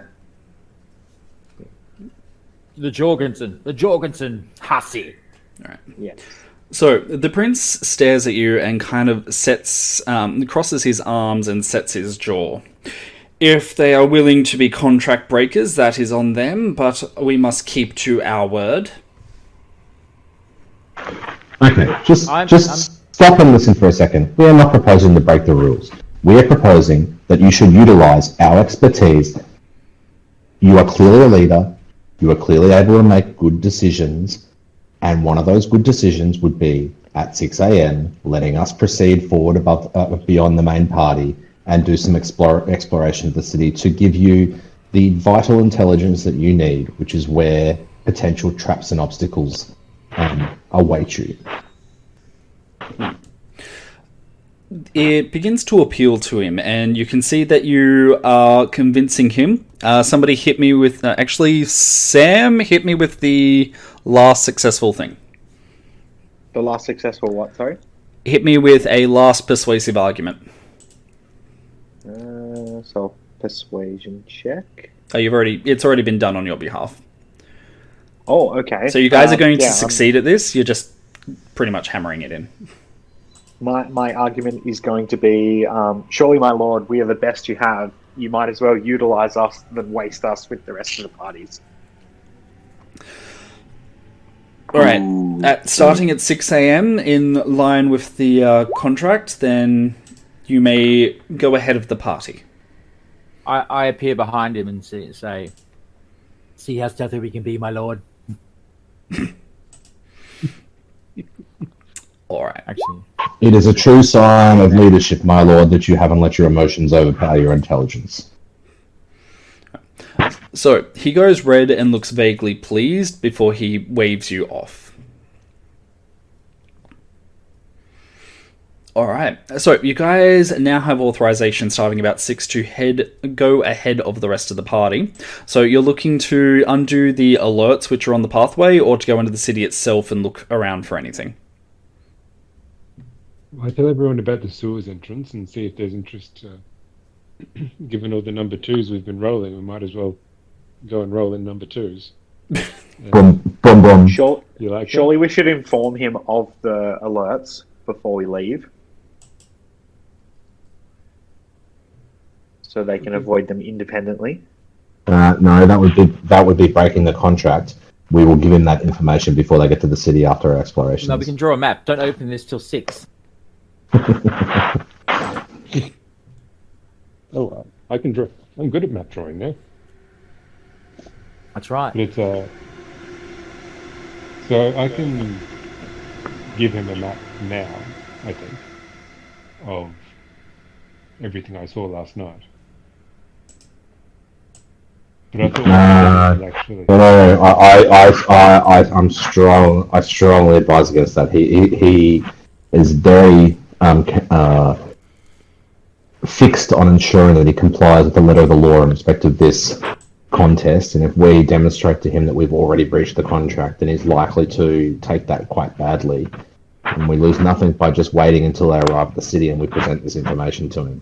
Well, we could ask Trim to deliver it half an hour afterwards and pretend that we did it during the day. Then we don't have to worry about it. We can scout Hey ahead guys, without that could also be a distraction for us to enter the city when they set off alarms. Yeah, true. But that's not going to happen because we're going to get there first. So by the time they arrive, Trent can deliver the map. But we'll be getting into the sewers. I think he's suggesting might- that it may be a good distraction if we let them set the alarms. There's some merit in that. The problem is, though, is that what if there's a trap set right at the gates? What if they don't expect us to what if they try to make a claim for the kids and the Jarl's son immediately? If we're not there, we can't stop it. It's an early play. Yeah, but wouldn't they think that the first thing we'll be doing is breaking up and trying to find a place to make our headquarters? That seems to be the way this cultural contest works.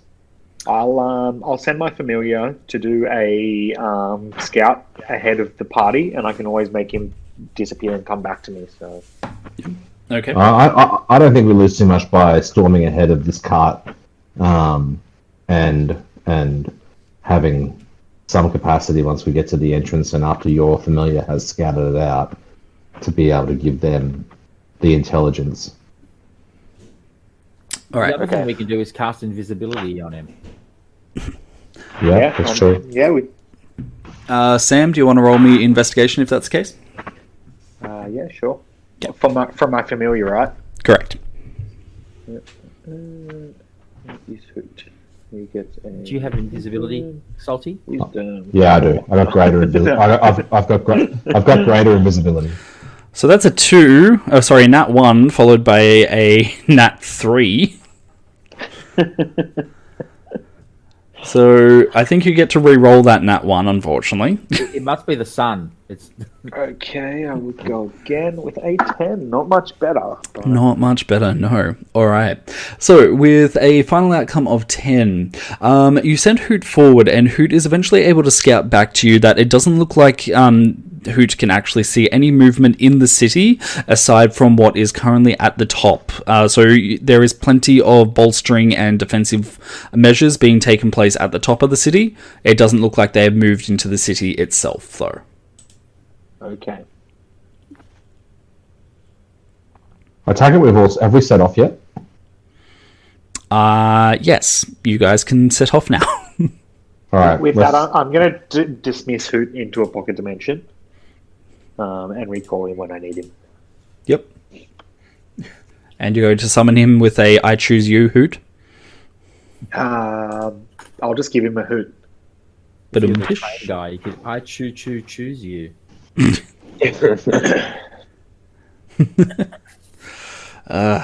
old sense. That's something famous though. Wow. All right. So the prince and the rest of the warriors begin to set out with the accompanied carts, the children, and the various resources that they're expecting to use, which are currently dedicated to 2 weeks. You guys are given a subtle nod from the prince as he grants you permission to move ahead and take care of what you guys need to on the road and at the start of the city. And before long, you guys are able to outpace the rest of the party and eventually lose sight of them down the road. We're trying to do it stealthy-like. Sorry? We're trying to be stealthy. Stealthy-like? Alright. In that case, everybody kindly roll me a stealth check and I will give you guys an averaged outcome.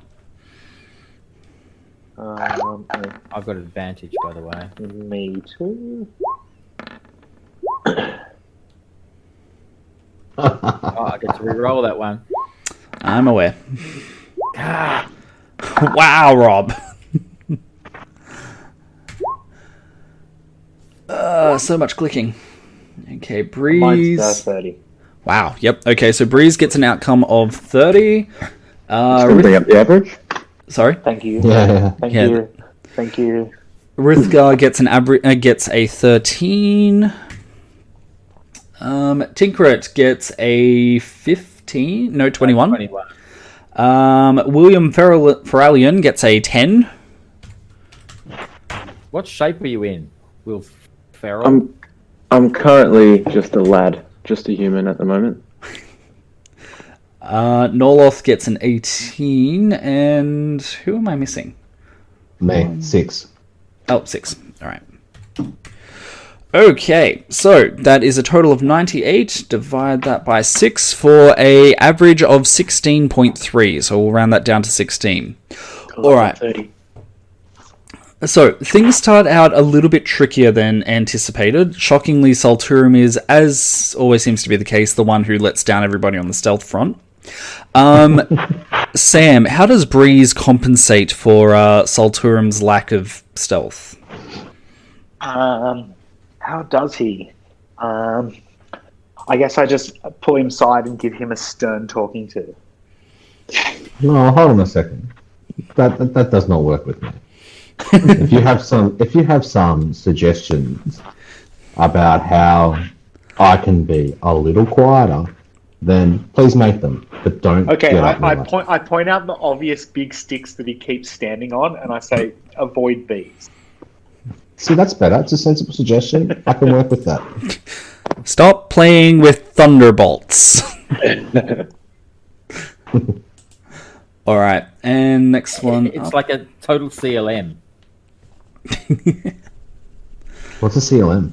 A career limiting move. That's correct, my Lord Tinker. All right. So, under the careful eye of Breeze, Salturum is eventually able to get himself up to a level that Breeze, I suppose, is comfortable with, and the party is able to begin making their way towards the city with all due haste. Now, it is a lovely autumn day, one of those ones where there's just a touch of chill to the air, and many very delightful looking leaves, which you know that if you stepped on them are going to give you just that perfect level of crunch. But, unfortunately, you guys don't get that level of expertise because you have a 16 in stealth and you can't make that crunching noise. So, in that lacking, you guys pretty much head towards the city, avoid the main road, and weave your way around the various alarm wards which have been set up by the Coldstrig clan.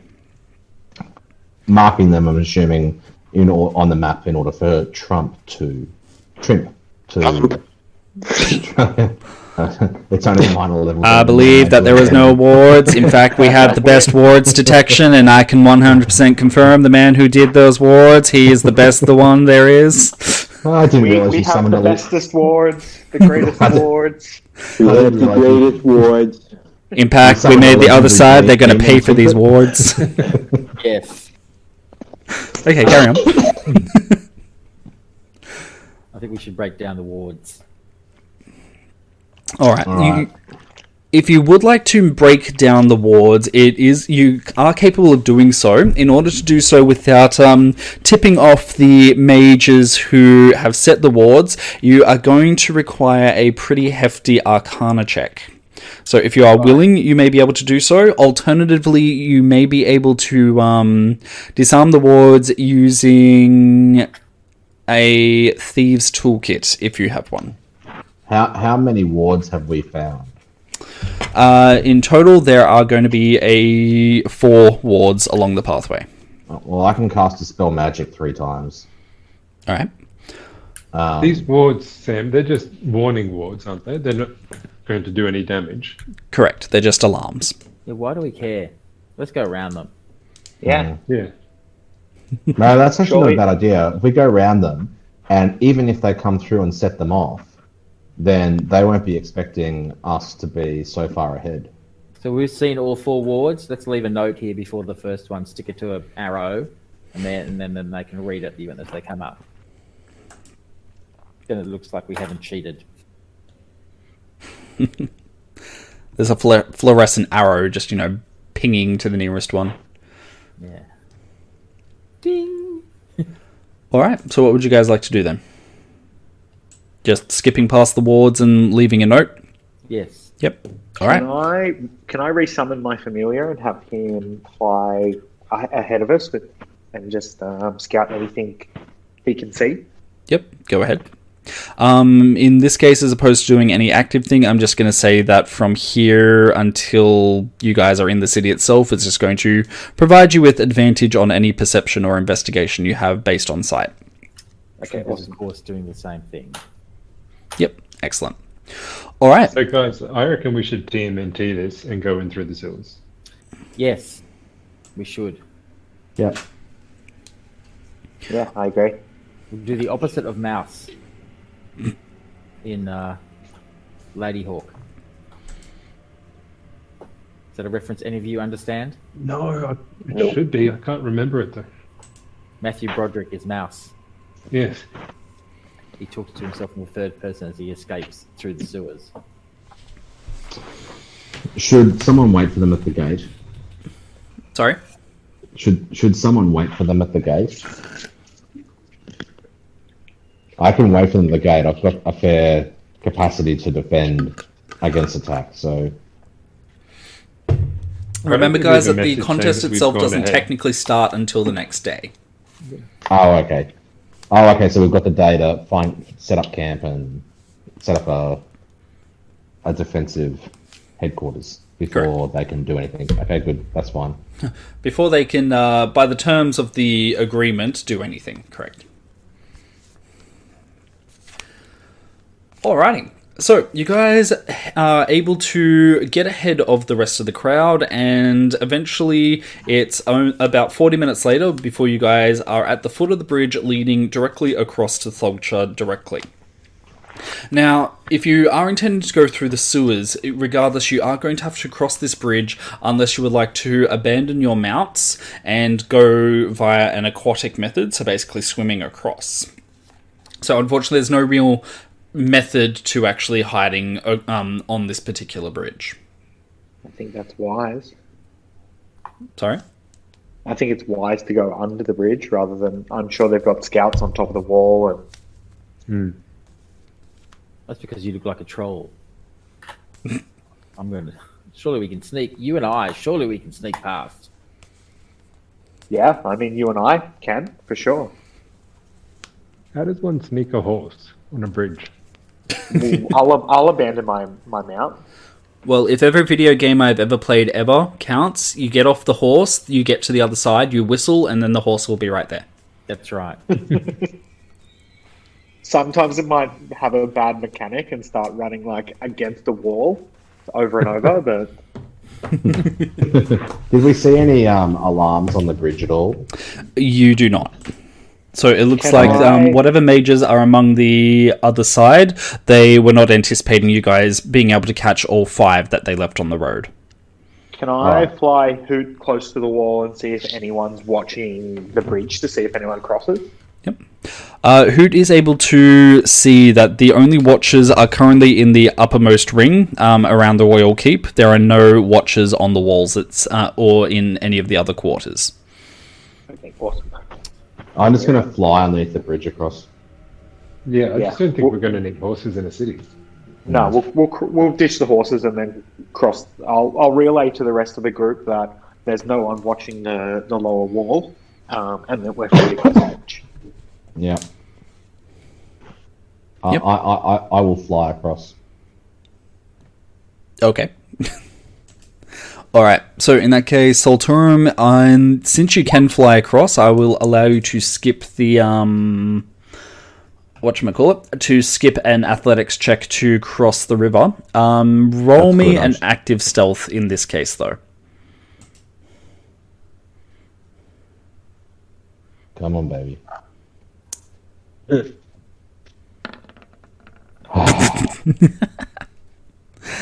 What is going on? I don't think I've rolled more than a 4 all day. Alright, so you got an outcome of 6. So, you are going to create a fair bit of noise and attention going across the river. Tell me exactly what happens. Well, I don't know how I create noise flying across the river, but I'm assuming it's probably more likely that I'm having to dodge in and out of the pillars of the bridge and someone spots me as I'm going through slalom-like between the pillars of the bridge. Alrighty. For everybody else, if you're going to be crossing the river, can I please get athletics check for y'all? Can I fly over with my broom of flying? Yes, you may. Likewise, you would need to do a stealth. I thought I was going to stealthily cross the bridge because no one was watching. Yes. If you guys would like to cross the bridge over the top, you may also roll active stealths. Okay. Okay. What is going on? So 1, 2, that's a 30. Oh. Rob. The All right. dice is against us tonight. Apparently. So, Addison, you rolled a 16 to cross under the bridge and through the river. You're going to be able to make your way through the river fairly easily, aside from it being fairly cold, considering you're in the frozen north. Does anything interesting happen, or he just crosses? No, just trudge my way through, looking at all the rest of it. I don't understand why the need to have to sneak through. It's not that deep a river. All right. Norloth, with your broom of flying, you are going to be successfully fully stealthed. How do you do it? I just stick to the shadows, like underneath the bridge, just levitating above it, Okay. above the water. Sam Breeze gets a 30 for his outcome. I'm assuming at this point he just walks across. Yeah, so he uses his Cloak of Elvenkind to kind of disappear into the cement of the bridge and just moseys his way across. Yep. Okay. And where am I looking at? Tinkrit. So Rob, you rolled a wow, okay. You rolled first an 8 and then a natural 1 and then another 8. Yes. Bringing your total outcome to a 19 because of your modifiers. You are going to be able to stealth across the bridge, but there's going to be a few close calls. What happens? People kind of seem to notice me, and I stop, and I'm just in amazement that people are even thinking that there's somebody there. I'm just shocked and horrified, and that almost makes me make an error. But thankfully, I calm myself and continue to smoothly walk across the bridge. All right. And Michael, with a 9 in athletics, you are very quickly able to... everything. Sorry? I regret everything. You are, like Addison says, are able to establish that the river itself is not too deep. It only comes down to your waist at the most, and you are able to walk across. Now, everyone... As you are going across, you hear you directly see ahead of you that Solturum seems to be getting quite a bit of attention. It looks, well, maybe on the verge of getting quite a bit of attention. Now, Sam, because Breeze did roll yet another 30, I'm going to give you one action that you can do to try and compensate for Luke F's low roll. What can you do to try and keep Solturum hidden? I'm going to use my familiar to use the help action to distract anyone that's looking towards him in like a nice flying display of a beautiful owl. Yep. All right. In that case, Luke, hit me up with a second stealth roll. I mean, I doubt the outcome's going to be much different, but I'll give it a go. You can do With it. that attitude. Oh, that was close. You're welcome. Oh boy, that was so close. Nearly on a 3, popped onto a 21. All right.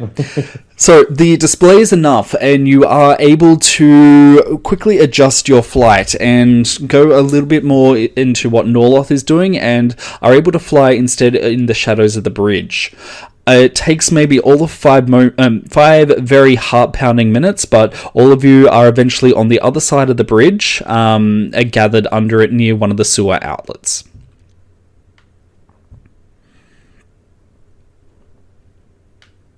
Right. Well, at the sewers, we heading in? Heading in. So, Yeah, heading in.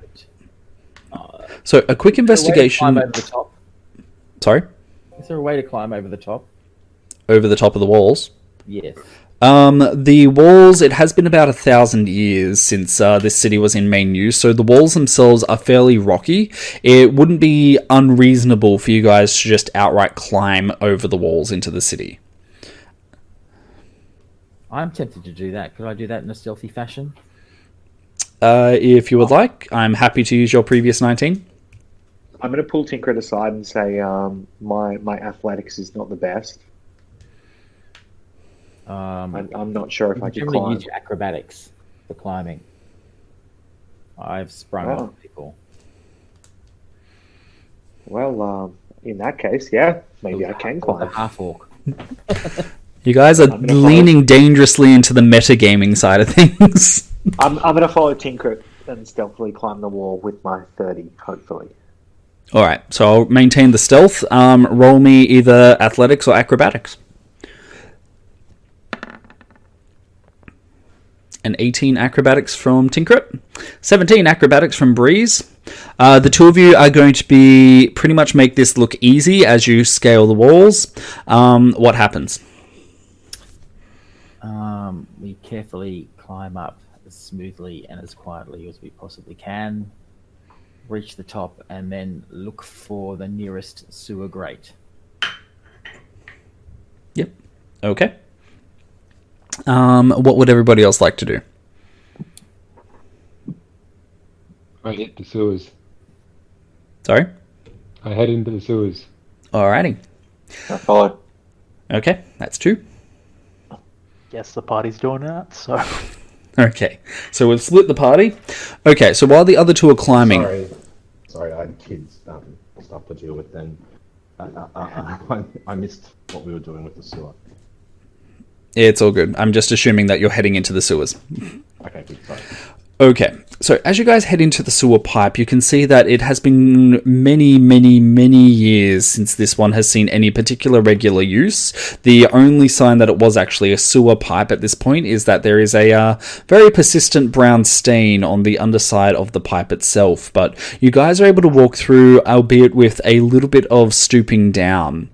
Now, as you cross over the borders through the walls into the city itself, you... I'm going to assume that Rithgar, you will be the one at the head of the party. You are suddenly startled when you look up through a sewer grate and see the faces of the 2 halflings suddenly peering down at you. That was an accident. Sorry? So that was an accident, but unless you don't. Noted. Alright, so Breeze and Tinkrit, the 2 of you look through the sewer grate and come face to face with your party almost immediately. I'd lift up the grate, except I'm very, very weak. I'll help him. You'll need to. Alright. With my -1 very, very weakness as well.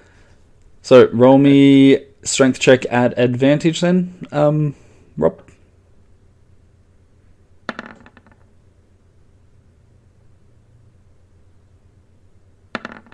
Why is your modifier there going at -1 + 2? Can I cast my mage hand at the same time, which can lift 10 pounds to help as well? Roll me. Whoop. Hang on. If I've seen them, I've got probably a higher strength than both of you. I'll just open up. That probably helps. You could help them, or you could watch the 2 of them struggle. No, I guess I won't help them, actually. I wouldn't Never do mind. that, because you should help us, because otherwise we may let it clang. And that would be a bad idea. No, it doesn't matter. I don't help you guys anyway. I got Okay, can I use my mage hand while both of us are trying to both use our lift mage it as hand. well? I'm going to be generous and say yes without doing any concentration checks, so I'm going to give that a +5, giving Tinkrit an ultimate score of 16. So, the sewer grate in question is pretty much adhered completely into the stone of the street around you. It takes a phenomenal amount of effort, and plus the effort of Will as well, before you guys are able to eventually dissuade it from its hold and pop out the sewer grate enough that the 2 halflings are eventually able to scurry their way into the sewer. Oh, well, I wasn't going into the sewer. I was letting them out. Well, if you want to let them out, sure. We should probably talk about this before we open the sewer.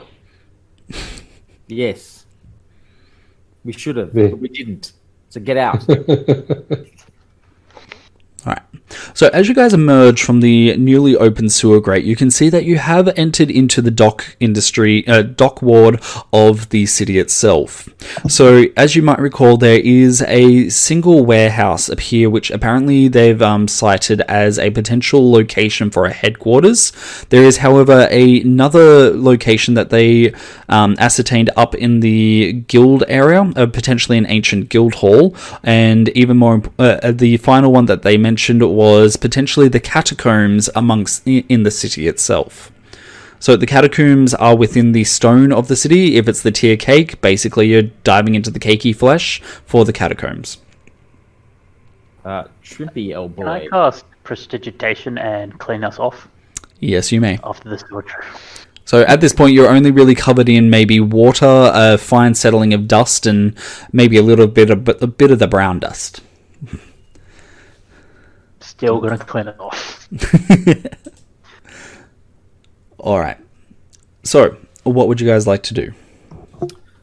I suggest we hide somewhere nearby as quickly as we can, and I send Trimp to the warehouse to see if it's empty. Yeah, shouldn't we set up a forward operating base? Yes. Maybe the catacombs would be good for that. No, that shit's spooky, mate. I'm not a fan of ghosts and that. I'm a bit superstitious, to be honest. And you don't like the underground, do you, old boy? I'm not exactly used to living underground, no. Catacombs would be nice. Is there any like inns or buildings or tenements or something like that nearby which we might be able to get? I think wherever we set up should be the place that they last suspect we would. Well, they're not expecting us at all. They're expecting everyone to come tromping over the hill. But at some point, they're going to assume that you guys are going to set up a headquarters, and then that's where you're going to be stashing the children, the artifact, and the heir. Yes. Look, my vote is the guild hall, but that's just what I think. Well, send Hoot to the guild hall. I'll send Trimp to the warehouse, and let's see if either of them are occupied. Okay, I'll telepathically send Hoot the scout out the guild hall. Yep. Okay. I mean, one of the things we probably want to look for is defensibility. So if there's clear space around a building, I'll relay that to him if he sees anywhere that is more defensible on the way to let me know. So in that case, can I scout out the sewers while we wait for this? If you'd like. I'm assuming you're using your ping for the fiends. Tell you what. Yep. Okay. Easy.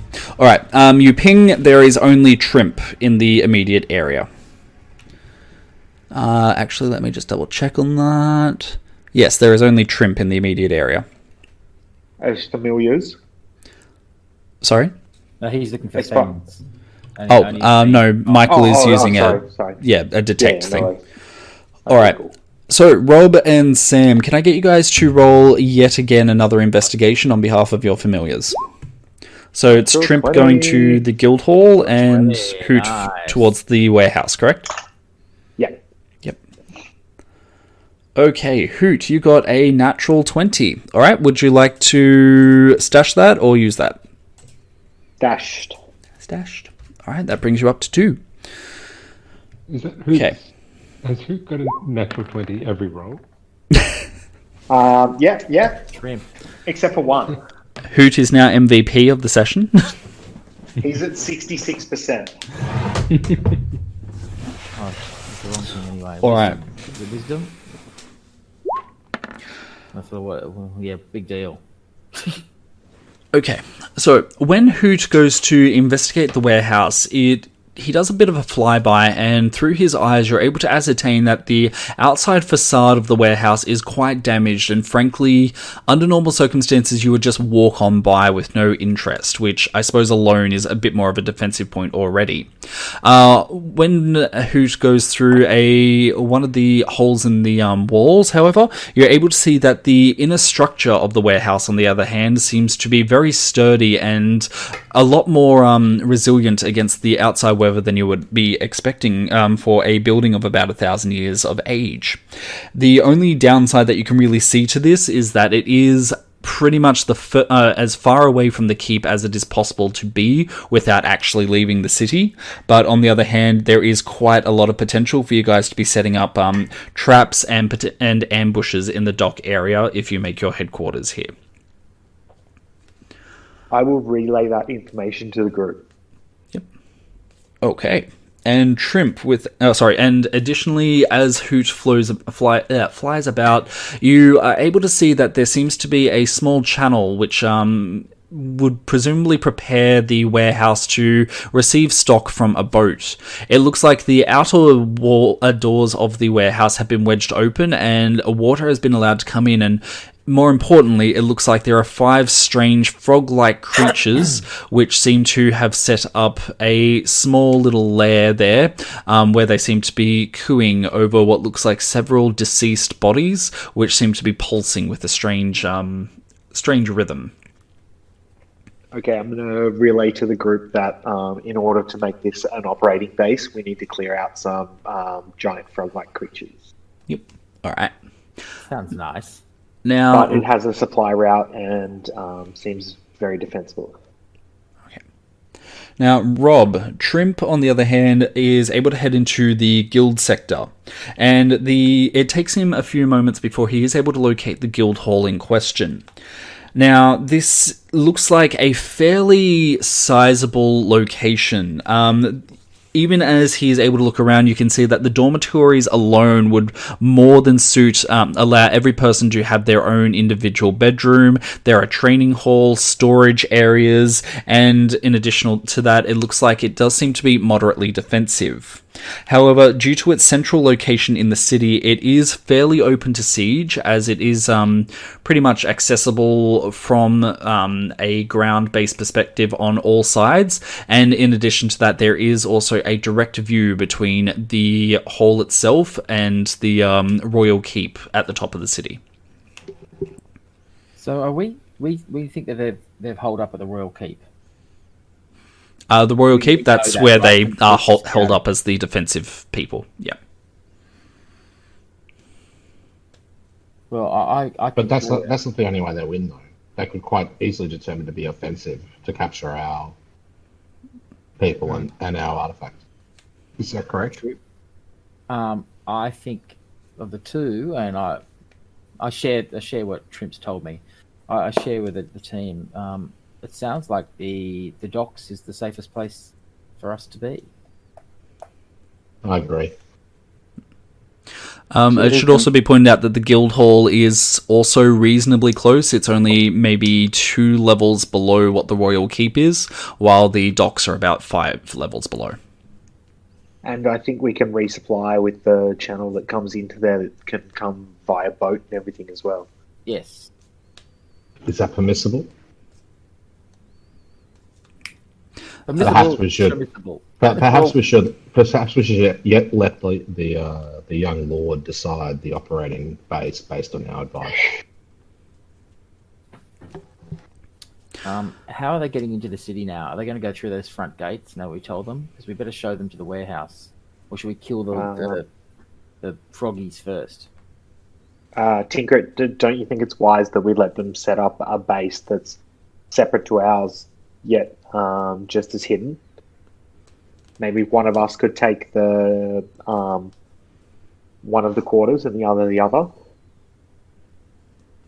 Set the children up in the dock where they're safe, and then take the guild hall for ourselves. Yeah. Yes, but we should make it the dock safe first. Yeah, I reckon we clear out the docks first and then head over. That way, that at least we've got somewhere to stay and they've got somewhere to stay before we move out, I guess. And we can still present the young lord with the options. Well, yes, he doesn't. Yes, It will be a fait accompli, but that's right. Be nudged in the right direction. I think at this stage, what the young lord doesn't know won't hurt him. It's probably true. Right. Let's kill some amphibians. Alrighty. So, from your current location, the warehouse dock is only about 3 blocks away. Breeze, you are able to ascertain through Hoot that you guys might be able to sneak in via the second story if you want to get the drop on the amphibian invaders. Otherwise, there should be a method of going through just simply the front door. The boat doors are still open, so yes, you the only thing you would need to worry about would be the amphibians fleeing out through the doors and coming back at a later time. Can I inform the party that I think it's wise that maybe those of us that are a little bit stronger and everything attack head on while me and Tinkrit sneak through and attack them from behind? Go for it. I'm not going to stop you. Alright, I've already turned into a giant elk. can I make... does anyone... I want to ride you in battle. Does anyone know, based off the description, what these creatures may be? Is there a Frogs. potential... They told me Hoot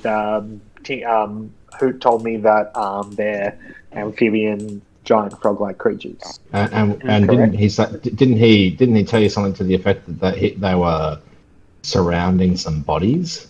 Yeah, they were fighting over dead bodies, apparently. Human bodies. Humanoid? Yes. No, I didn't get... did I get humanoid from them, Sam? Yes, they were humanoids. Through Hoot's perception, you're able to ascertain that it looks like they were once living humans. Humans, orcs, and Goliaths. But judging by the tone of their bodies, it looks like all of them were drowned at some stage. Okay, cool. I'll relay that to the... Tinkrit, you know my position will be that we should at least try a dialogue before we annihilate them.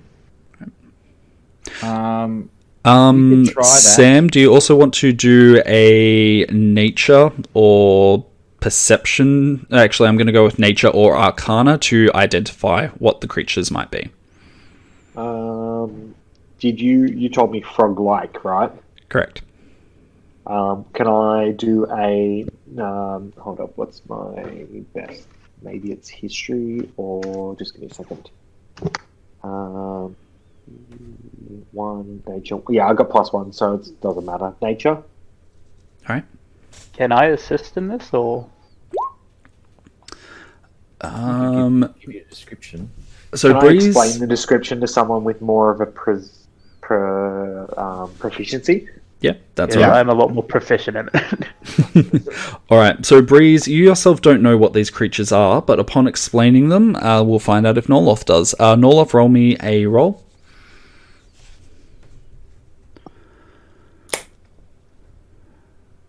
Alright. I think he might. That is a nat 20. Woohoo! Alright, well, with a nat 20, you are immediately going to identify exactly what they are. Luke, would you like to stash that one or use it? I will stash it. Alright, so stashed it is. Alright, well, with a nat 20, you're immediately going to be able to recognize what these creatures are. So, let me very quickly send this across to you. Norloth, there we are. And I'm fairly sure you can see that through D&D Beyond. So Breeze is going to be like, they're green, they've got like long tongues, they float in the water. They're blue slads. Oh, he's just giving me all stats. Yeah, slads. Oh, I thought they were going to be grung. Alright, cool. No. I'm not sure, but I'm getting like a frog-like vibe from them. Yeah. Resistance to acid, cold, fire, and lightning, and thunder. Okay, cool. But not stabbing. But what are they? Blue slads. What's a slad? Isn't it slod? I don't know the pronunciation. Yeah, I wouldn't have a clue, actually. Ooh, they've got long claws as well. Oh, they look like a... Oh my god. How would you describe them? and they have magic resistance and telepathy. God damn. Alright, so to be specific, there are 3 blue slards and 2 green slards, which Norloth is able to identify almost immediately upon Breeze's descriptions. Breeze, you have a terrible descriptor for this, but apparently Norloth knows them so well, he's just able to go, bam. I'm glad I actually physically gave an IRL terrible description as well. Oh, and they also regenerate. Right. Yeah. Get them quick. Yeah. I didn't hear any resistance to fire. Yes, resistant to fire. Acid, cold, fire, lightning, and thunder. Alright, necrotic and radiant is what you guys should do. Yep, Or and normal, force. or normal attacks as well. So And it has advantage on saving throws against magic. okay. And Solturum's like, these may be our greatest foes ever. Yeah, no, these I'm going to turn to Tinkrit. I'm unhappy.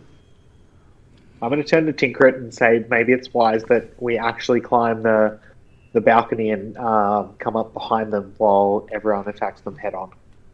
Oh, absolutely, we're doing it from stealth. Absolutely.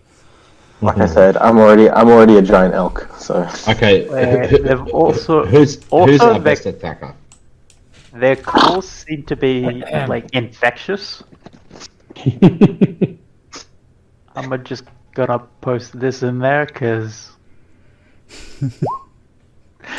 Oh my god. For attack one.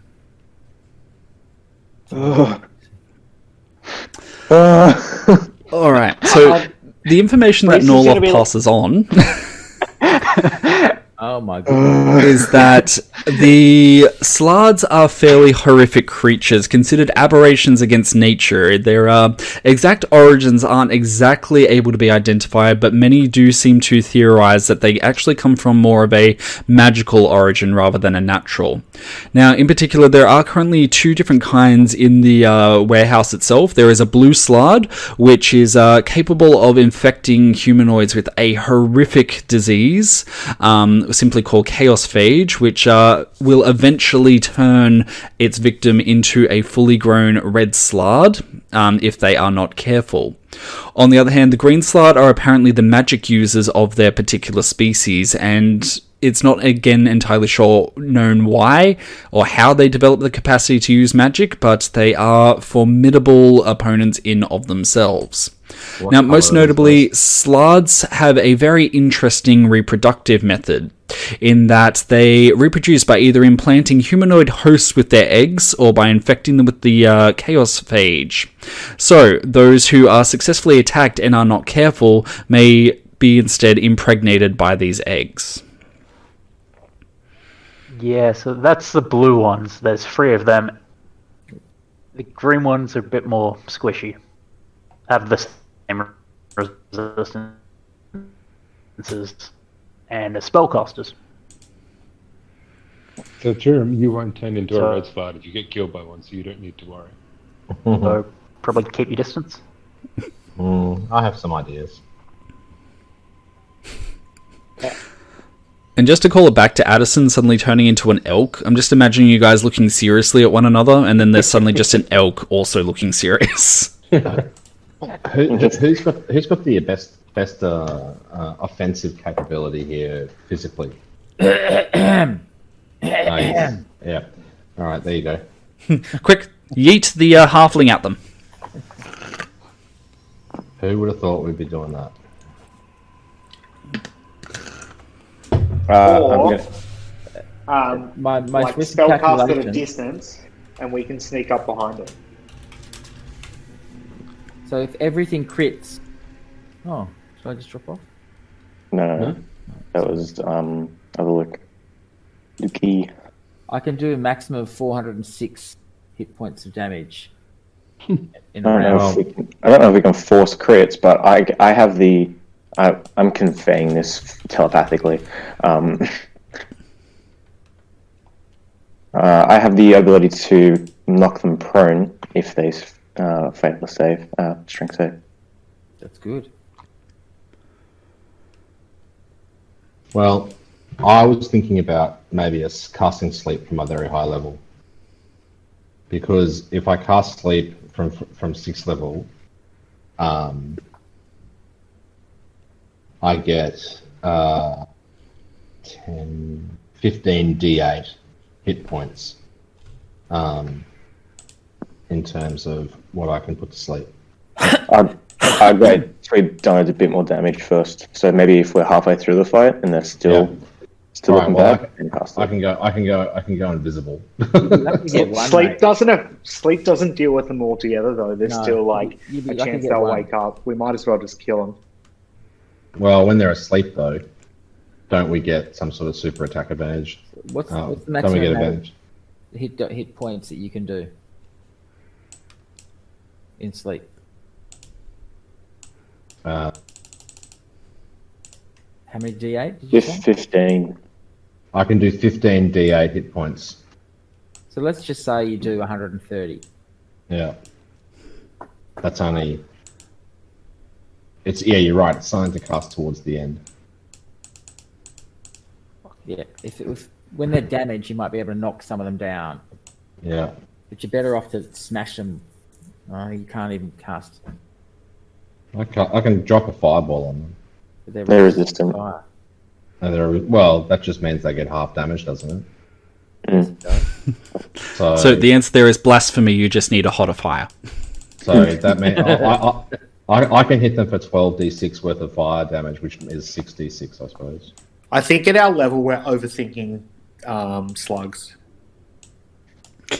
Oh. Well, we don't have a sort of a meat shield. That's the only problem. I can polymorph one of them. Yeah, that's probably a better idea. And also, I think if our druid wild shapes as well. I can in Crown of Madness one of them, hopefully. But he has advantage on the saving throw. I can haste you too, Tinkrit. Yes, I think that's going to be needed.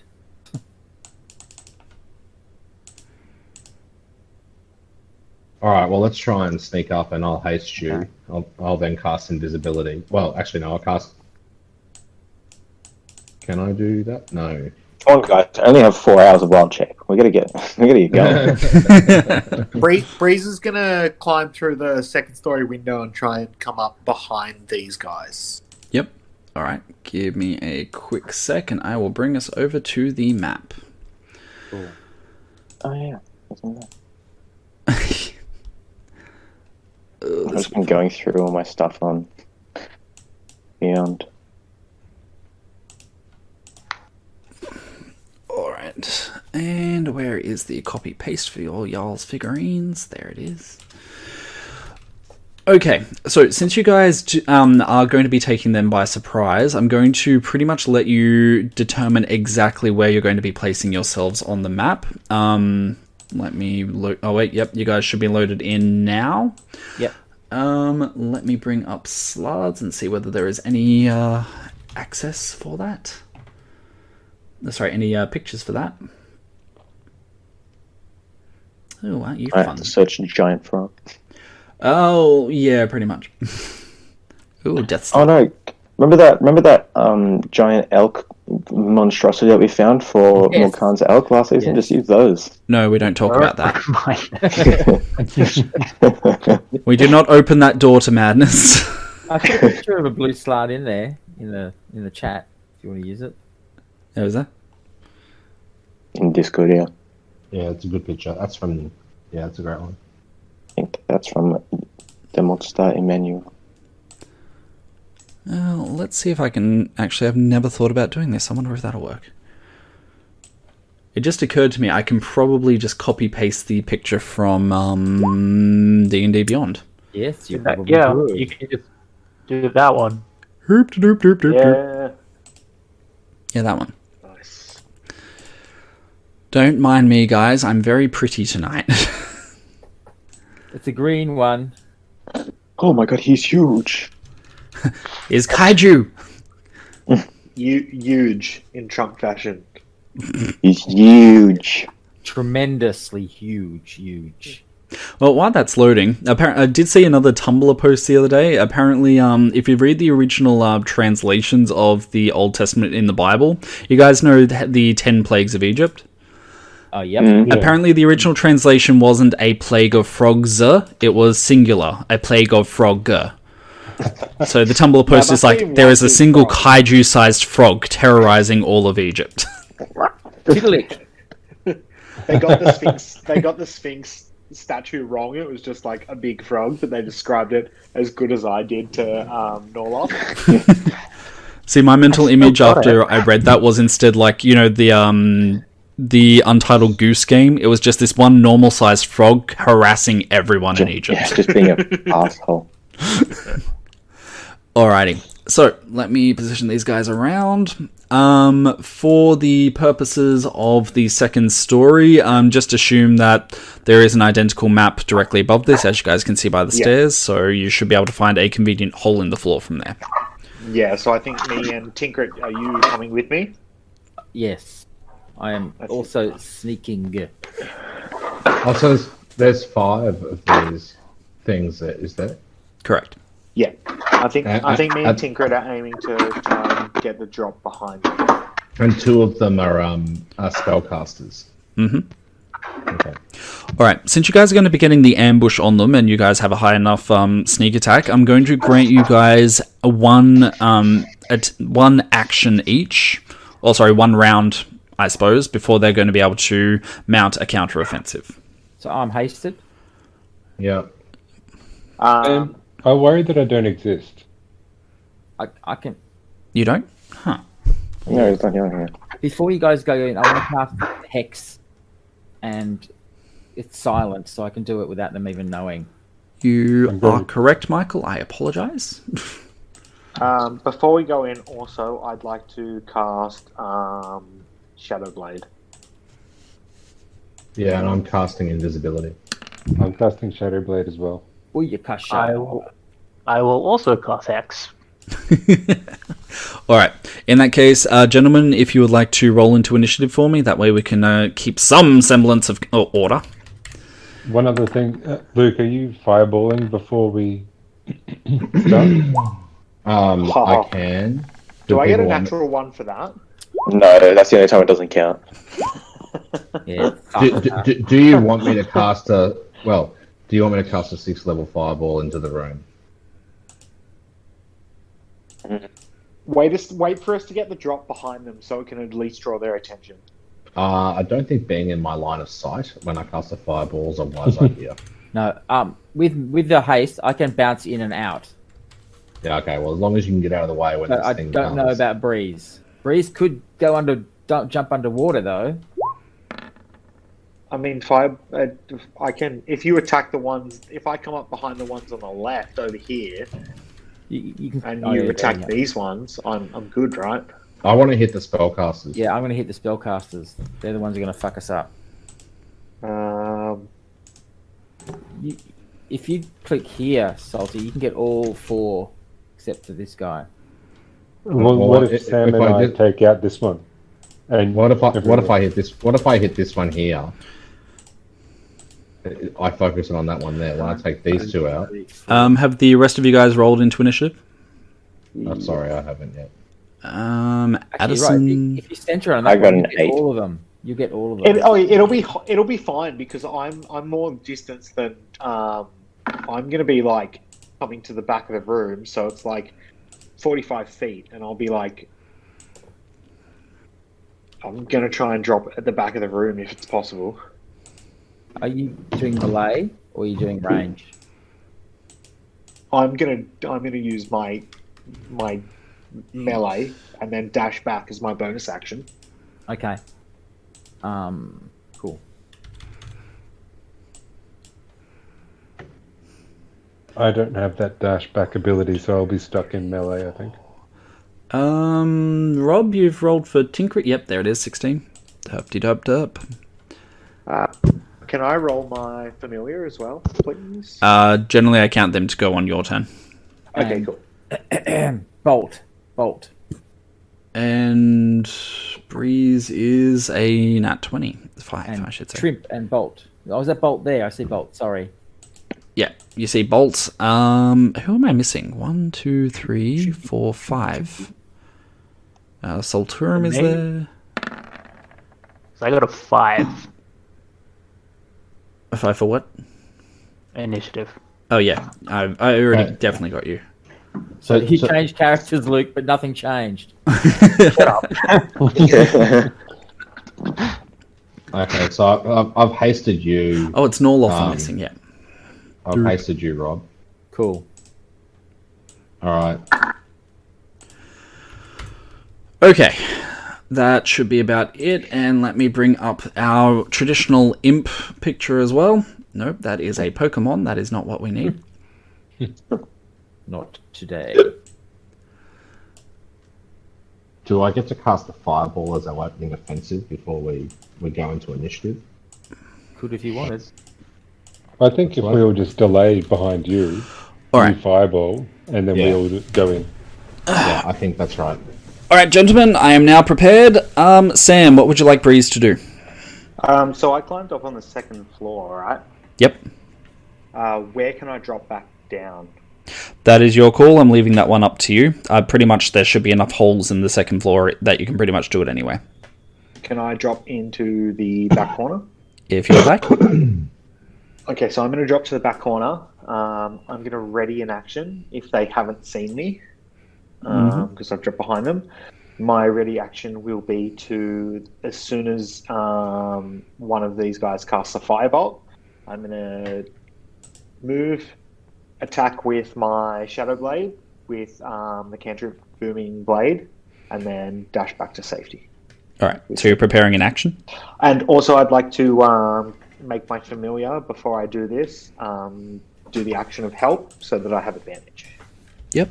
Alright, which reminds me I should put your owl on here, shouldn't I? He doesn't want to be there when the boom goes. No, this is a reaction to the boom. Okay, cool. Okay, just because I'm so confused by it, I'm going to bring this out. So temporarily, your owl is going to be represented by this apparent subscription pack I've got with the title of Macho Owlbear. Oh, Okay, Nacho cool. Libre. Oh, he looks awesome. Yeah, it's Nacho Libre. Cannon. Good tash. Cannon. Alright. Yeah, so Sam, you should have full control of it now. Where is he? Can you ping it for me, please? Oh, he's near me. Okay, cool. Yep. Thank you. Alright, so, you're done with your turn otherwise? Yes. Alright, moving on to Rithgar. Hey, Salty, can you oh, you've done haste. Thank you. I just wanted to check what it does. Thank you.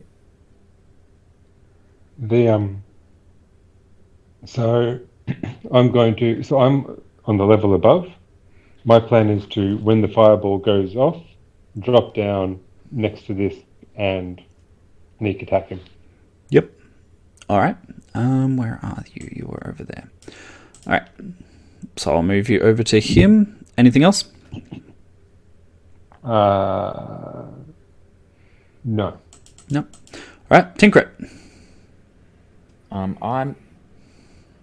I'm going to go and stab them and then bounce back because I can do that. Alrighty, so if you would like to, which one specifically are you stabbing? You guys can see the map, right? Yeah. Okay, cool. Him.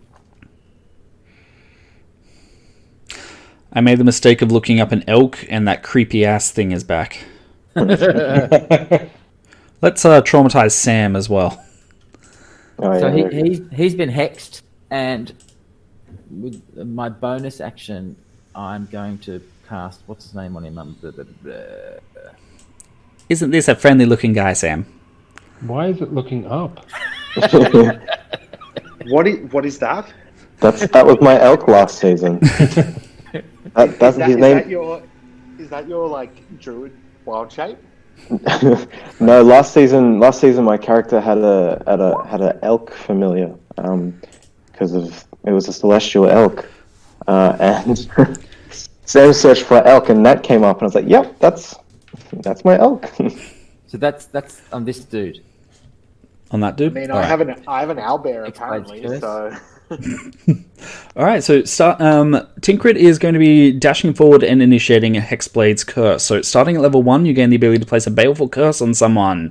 As a bonus action, choose one creature you see within 30 feet. The target is cursed for 1 minute. The curse ends early if the target dies, you die, or you're incapacitated. Until the curse ends, Tinkrit is going to get the following benefits. You gain a bonus 2 damage rolls against the cursed target. Bonus equals your proficiency. Any attack roll you make against cursed target is a critical hit on a roll of 19 or 20 on the d20. And if the cursed target dies, you regain hit points equal to your warlock level plus your charisma modifier. Alright, so this creature is now cursed. Is there any particular look that you have to your curses? Yeah, it's kind of like black slithery type. Looks like it's got barbs on it. Yep. Alright. On top of that, I use a bardic inspiration to do blade flourish, which is a slashing flourish. Do you want me to link that too?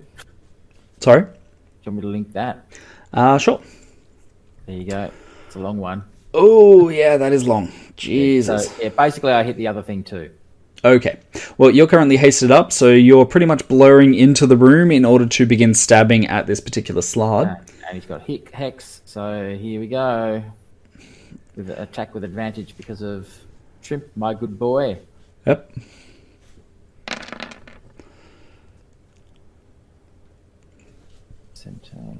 Alright, so a 17 is definitely enough to get past the armor class of this guy. Let's just see if it's a what's his name? No. Okay.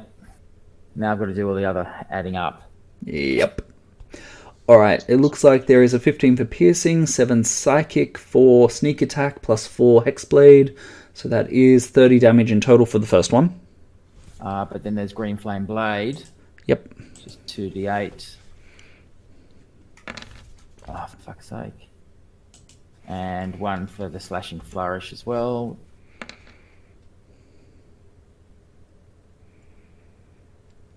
Alright. And the guy over here, so I suppose the 1 goes to the top one, and this guy on the right, he gets it's 3d8.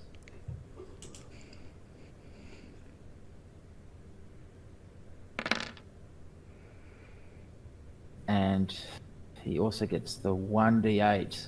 Sorry, I should add them all up before I go. 1d8 from the Slashing Flourish. And is there a plus from the Green Flame Blade? Oh, plus 4. That's my first attack. Are you there? Yep, listening. Okay. Next one.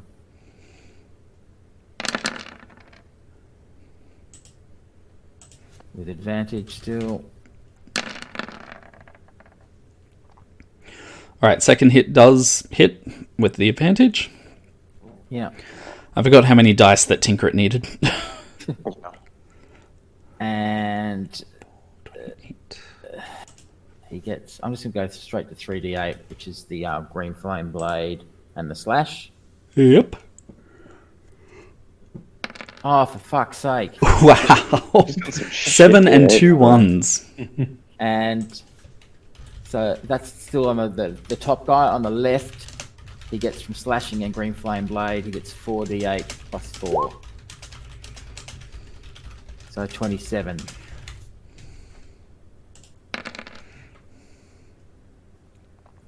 And now my last attack. Again on my good friend.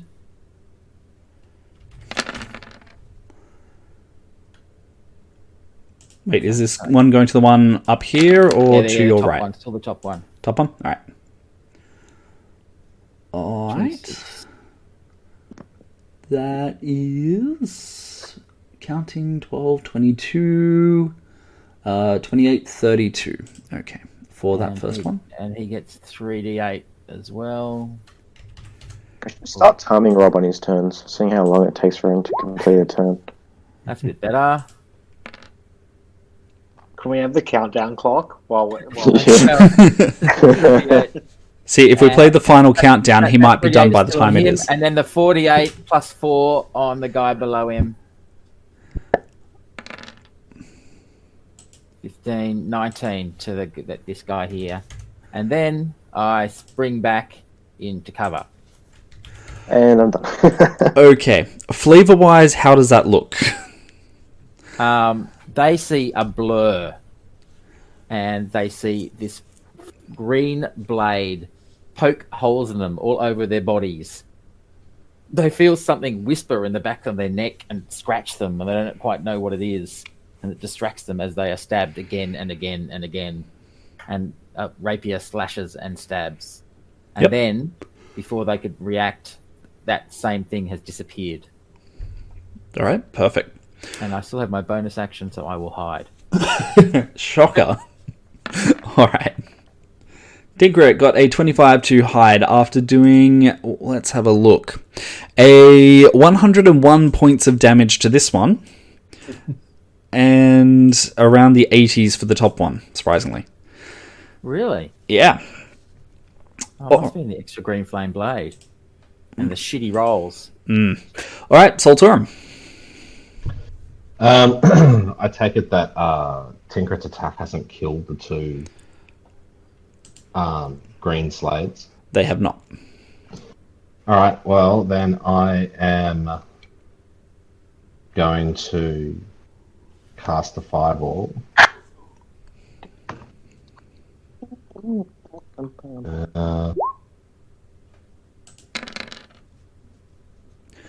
To do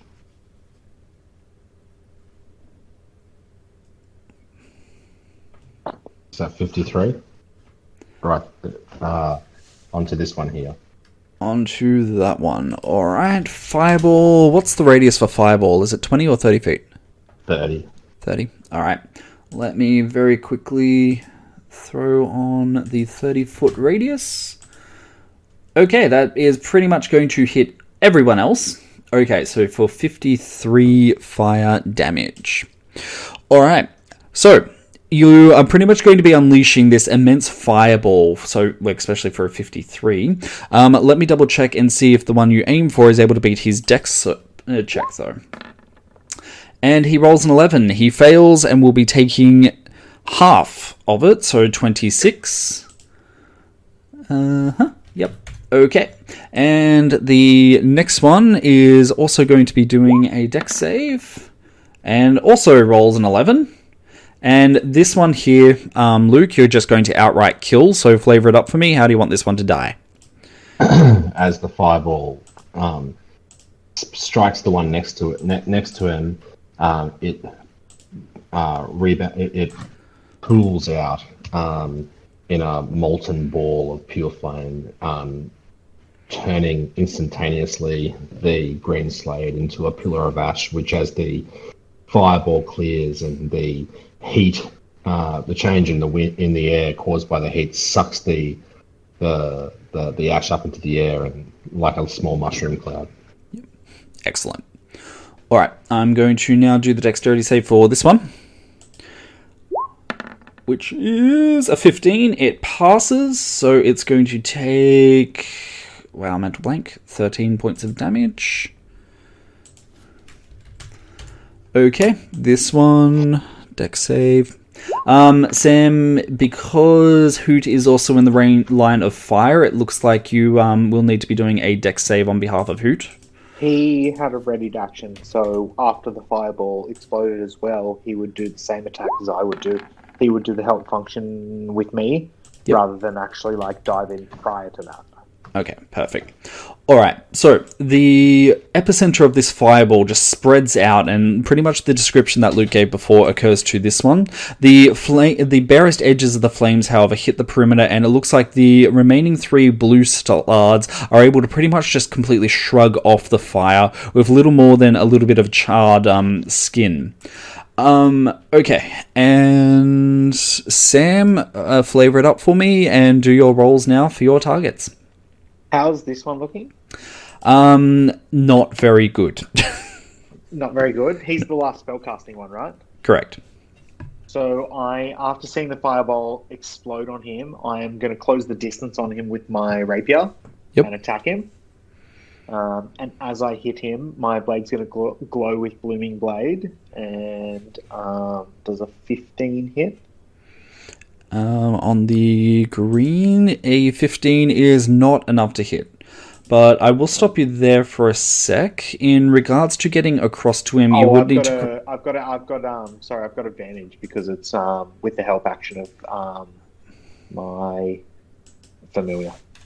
More my thing here is you'd either be going around the water unless you want to be making a jump over to here. Ooh, what's the around? That would take you directly through this blue slot here. How far is the around though? Let's have a look. 20, 40 feet. Okay. Yeah, I can't do that. So I'm going to attack the one closest to me then. All right. I'll still use the 15, right? Sorry? I'll still use that 15, right? Yeah. So I still get advantage because I have advantage with the help function. Mm-hmm. With the one I'm attacking. So I will attack again with advantage with my rapier. Yep. Does a 19 hit that one? 19 definitely. You just did that with the short bow. Oh, sorry. Wait. Rapier.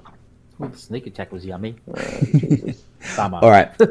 So the 11 doesn't hit, but the 15 does actually hit for this one. So you're going to be doing total of 25 points of damage to this guy. But then also my booming blade, which is 1d8. Yep. Hold up 1 second. That's booming blade. Okay, so 37. And then I'll dash back. And if he moves, he takes 2d8 after that. All right. So flavor it up for me. How does your attack look? So basically, I dash from behind these people who are distracted by the firebolt. With my glowing rapier, I deal quite a significant amount of damage that pretty much entraps this creature in glowing force. That if he moves, will explode on him and deal extra damage. And then I dash back to my original position. Yep, perfect. All right, William. Alright. I will be charging in. I'm going up the... Oh, hang on. I don't have my... Hang on. I'm going up here and making a 20-foot dash to ram at that slab there. Yep. Alright. Let me pull up my ram damage. Where am I? Giant ilk. Ram. Oh, hell yes. That is a natty 20. Cool. Is it? All right. Do you want to save the effect or just go with the critical? Well, I have an effect that when I hit with a ram attack, they can make a strength saving throw and be knocked prone. If I use it, will they be knocked prone? Frankly, if you use the nat 20 effect, you can just outright kill this guy. Yeah, I'll use it now, right? Kill him. You'll use it now? All right. Well, hit us up. How do you manage to one-hit KO this guy? I'm just going to pull up, just ram him, and he falls straight into the water. Maybe knocks his head on the boat as he falls in and just drowns. So just ram him straight into the water. Yep. All right. How does an amphibian drown? Now I'm curious. Okay, so the blue slard gets slammed and he very quickly sinks out of sight as he is just completely decimated by your attack. Alright. Is that it for your turn? Yeah. Yep. Alright, Norloth. I'm going to hex the blue one. This one that here. One? Yep. Alright. And then I'm going to Eldritch Blast him. Alrighty.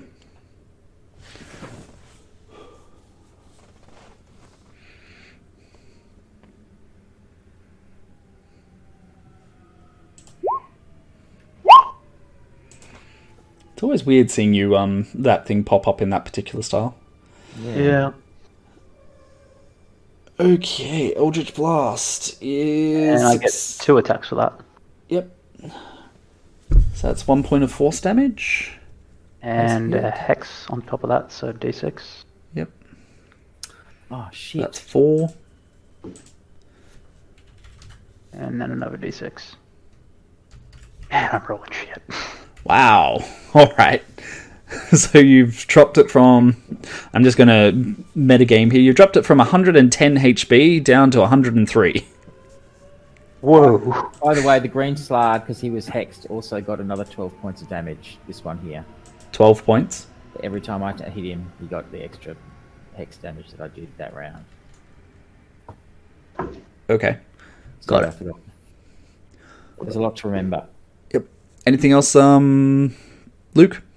No, that's my 7 points of damage. Noted. All right. Wow, that was just. Hey guys, I'm helping. I'm Isoga. Yeah, I do too. All right, Sam, Breeze. Yeah, so he's going to close the distance again on the same one he attacked before. The one closest to him. Sorry, Sam, I haven't had my go yet. Oh, where are you? Are you in the I read it. Ah. Oh, okay, yeah, I apologize. Michael, go ahead. So I dropped down behind this, there, on that side of the blue slide. Yep. And the Shadow Blade. I don't know if Shadow Blade's going to work. No, it doesn't work. So I need to attack it. I assume I have advantage on the attack, Sam? I will provide it since it's not expecting it. And also, my owl's still providing the help function on that one anyway, so... I feel like your owl isn't going who as it is going who. Alright. This is confused. Sorry. D&D Beyond doesn't work very well for these attacks. So 19 plus 7 is 26, so that's a hit. That's a hit. Then it does 2d8 plus 2d6 plus 5 damage. Oh, that's a mix. Roll that, or...? You guys really are rolling a lot of ones tonight. Wow. Okay, so it's for a total of 14 damage. What does your attack look like? I think it looks like my Shadow Blade driving straight down into its back. Yep. And I've got a second attack, if that helps. It does. Go ahead.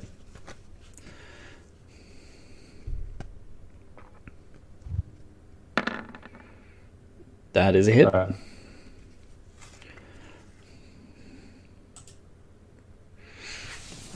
Ooh.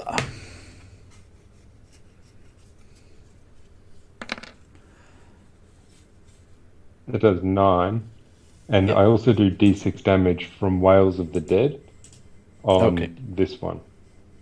Spooky. Okay, roll that for me. I'm trying. Roll faster!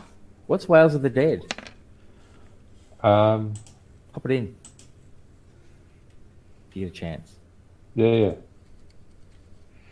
Rob, you said that the green slide up here had taken 12 damage earlier for some reason? Yeah, the hex. Every time I hit him, he gets the extra hex. Every attack, he gets the hex that I put on him the first time. So it was 6 when I first put the hex on him, and then the other 2 attacks gave him another 2 hex of 6s. All right. So that's 12. So, Wails from the Grave, a 3rd level phantom feature. As you nudge someone closer to the grave, you can cause deathly wails to be heard from near them. Immediately after you deal your sneak attack damage to a creature on your turn, you target a second creature you can see within 30 feet. Roll half the number of sneak attacks for your level, and the second creature takes psychic damage equal to the roll's total, as Wails of the Dead sound around them for a moment. Alright, well, Michael, you'll be very happy to hear you literally just cherry-tapped him over the threshold. How would you like to kill this one? The just hand stuck, grasping up and just dragging him down into the earth or into a spectral earth that's opened up underneath him. All right. So it gives a scream of horror before you can see its life almost being drained from it, and it just slumps to the ground and collapses on the dock. All right. So on to round one. I apologize for skipping you before, Michael. So yeah, Sam with Breeze. So basically, I am going to move to here. To here. Yep. And this one closest to me is dead, right? This one here? Yes. No, not yet. So I marked them on the map as being crossed off. I thought he killed the other one. Okay, so with that, I'm going to move to that one again and attack it while my familiar has the help function. I forgot to sneak attack it before as well, so that was my bad. All right, do that now then. You as well on double sneak attack, or? Well, if you didn't do it before, just do it now. So Okay, yeah. so I'm gonna hit it with my rapier, which is That is a nat 1. I get to roll again. Yeah, I know. Halfling. Give me another nat 1. Ah, yes! Jesus. But I'm going to shoot myself in the foot. You rolled the second one with the rapier. That's what he meant to do. Oh, didn't you mean to do it with the rapier? No, I meant to do it with I meant to do it with the blade, the what's it called, shadow blade, but I don't know how else to do it but the rapier, right? Oh yeah, but the first one that you put into Roll20 was with a short bow. The second one was with a rapier. Okay, cool. Rapier 28. Yep, that's a hit. So 8 plus 19, and then with my booming blade, which is spells.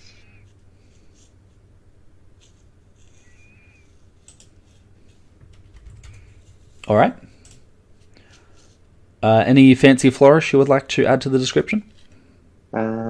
Is it still alive after all that? It's still alive. It's not looking good, but it's still alive.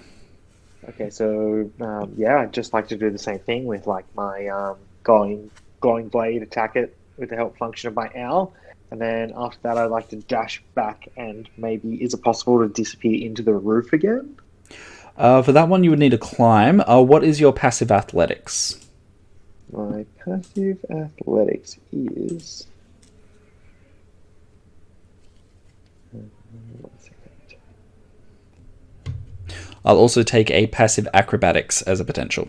My passive acrobatics is 19. 19. With acrobatics, you will be able to return to the roof. Flavor it up. How do you do so? So basically, I'd like to dash in and attack it with my glowing blade from behind without it seeing me with my sneak attack bonus, and then disappear back into the roof without it having any idea what happened to it. Yep. All right. So, Prince of Persia wall climb up into the roof? Pretty much. Excellent. All right. And that's it for your turn? Yes. Yep. All right, Michael, it's your turn again. Wow, I skipped you really early on, didn't I? No, I delayed. Yeah. Oh, we did? Oh, yep, my bad. Okay. Do I have any advantage on this attack for getting helped, or? You have a familiar in the immediate area. I believe you get advantage on the attack, yeah.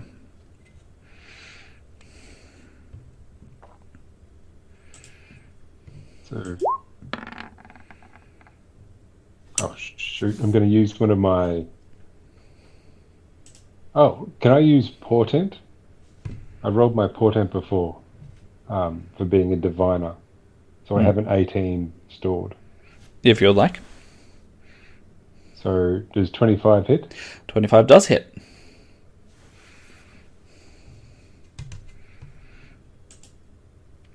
Alright, so if you're able to get 15 or more, you're going to outright kill this one. So let's see how that goes. Go, Michael, go. Kill it. Kill it with fire. Hey! Yay. Alright, flavor it up. What happens? The Shadow Blade drives straight into its eye, and I turn and look at Trimp and consider using Whales from the Grave because he's the only thing within range. He's invisible, mate. And I hear that I hear Tinkrit's voice in the back of my mind, and I don't. It's weird. You hear him at the strangest times, just generally telling you now is not the time to use that. All right. Anything else? No, that's. Is there anywhere for me to hide? Could I dive into that boat next to me and hide there? You can. You are in like a little alcove room with ancient pallets, though. So, frankly, you're in a room. Bed. Frankly, you're hidden right now as it is. Yeah, sure. All right. All right, cool. Okie doke. Well, since you guys have pretty much decimated the group, the only one left here is this blue slard, who, in the course of less than 10 seconds, has witnessed its 4 comrades be completely slaughtered by you guys. It abandons the eggs that it has left on the boat here, and it jumps towards the elk, not realizing that it is probably not the best option for it. So let's have a look at what I'm going to try and do to Will. So is the 13 going to hit? Let me have a look. The AC of a giant elk is 14. 14. Alright. So it makes for a slash. Do you deflect it or do you avoid it? I'll probably deflect it with my antlers. Yep. Okay. It goes for an attempt with its other claw, on the other hand, and gets a 18 to hit. Ouch. Alright. So it slashes across, doing 17 slashing damage. You still fine as the elk? Oh, yeah. Yep. Elk's got 42 hit points. Alright. So, with its claw now embedded into you, it lunges forward and attempts to clamp down its mouth on you. And it's a 16 is going to be enough to hit. It chomps directly into you, doing 12 piercing damage as it attempts to tear flesh from your back. I wish I could make a pained horse sound. Insert angry elk here. Alright, Tinkrit. Bambi!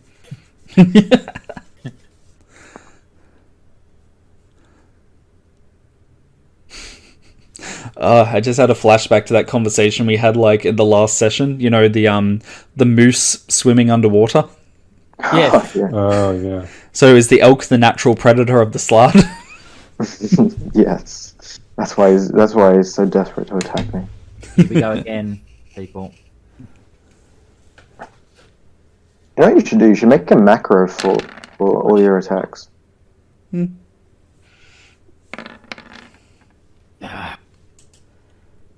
I've moved both my hexes to him, by the way. Alright. And he gets another 2d8. I just got 3d8. That's what he gets.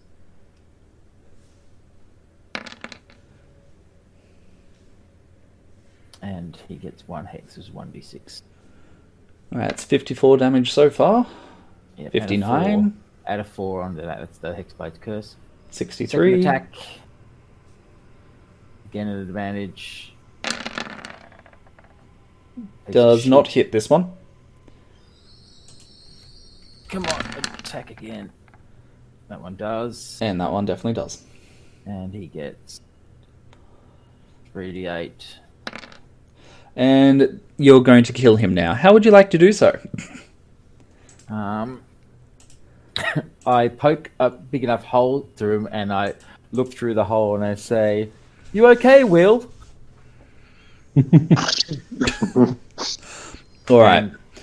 I use my bonus action to cast Healing Word on him. All right. Will, you feel the bite of the slard just lessen before it suddenly slides and just crumbles into the little watery area around here. All of your enemies are now defeated, and a quick check around this particular warehouse is indicative of the things that Hoot was able to see before. This looks like it is a very established defensive perimeter, which you guys should be able to set up as a headquarters for the rest of the group. Do I need to cast a lesser restoration? Like, did he get? Sorry, who got hit then? I did. William. Did you get diseased? I didn't have to make a con save. No, he wasn't a humanoid. He's fine. Okay. Yeah, weirdly. Okay, well, with that, gentlemen, you have been able to secure the first of the goals, so congratulations, your first session is now at an end. Lovely. All right. Would you guys like to nominate your MVP for the session? I vote Sam for all of his stealth work. Yeah. Thank you. 2 for Sam. Is Rob going to do the tradition of voting for Tinkrit? No, he's voting for the Sam. Yeah. All right. Welcome aboard, Sam. I would like to vote Rob for helping me inaugurate into the party. All right, well, it looks like majority rules. Sam, you are our MVP for the first session of the campaign. That means you're going to get 1 natural 20 added to your tally, and most importantly, it means you get 1 roll on a treasure table. So, would you like to roll on the melee table, the mage table, or the rogue table? Can you explain the differences to me, please? It's pretty much as the name indicates. Melee table provides a lot more options, which will be beneficial if you want to go for a more melee or physical attacker. Mage will benefit those who are a bit more mage-like and magical. Rogue, same thing. Benefits those who are a bit more of a stealthy inclination. So if I roll on the melee table, would that be like a weapon-based kind of thing? There is the option. It tends to be a lot more armor, magical items that benefit a warrior, outright magical weapons. It does vary. Okay, so I think I'm pretty good stealth-wise right now. Can I roll on the melee table?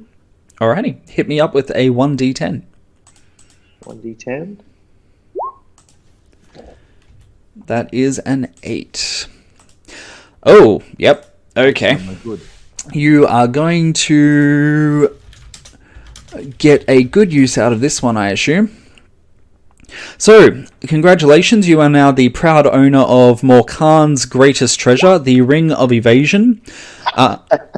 This ring has 3 charges and it regains 1d3 expended charges daily at dawn. When you fail a dexterity saving throw while wearing it, you can use your reaction to expend 1 of its charges to succeed on that saving throw instead. Awesome, thank you so much. No worries. Well, guys, thank you so much for being here tonight and for summing up the end of our first session. We will be back next week in order to continue on with things, and I hope you have all had a great night. Give me a quick second, I will finish off the recording, but thank you viewers for being with us, and we hope to see you next session. Have a good one.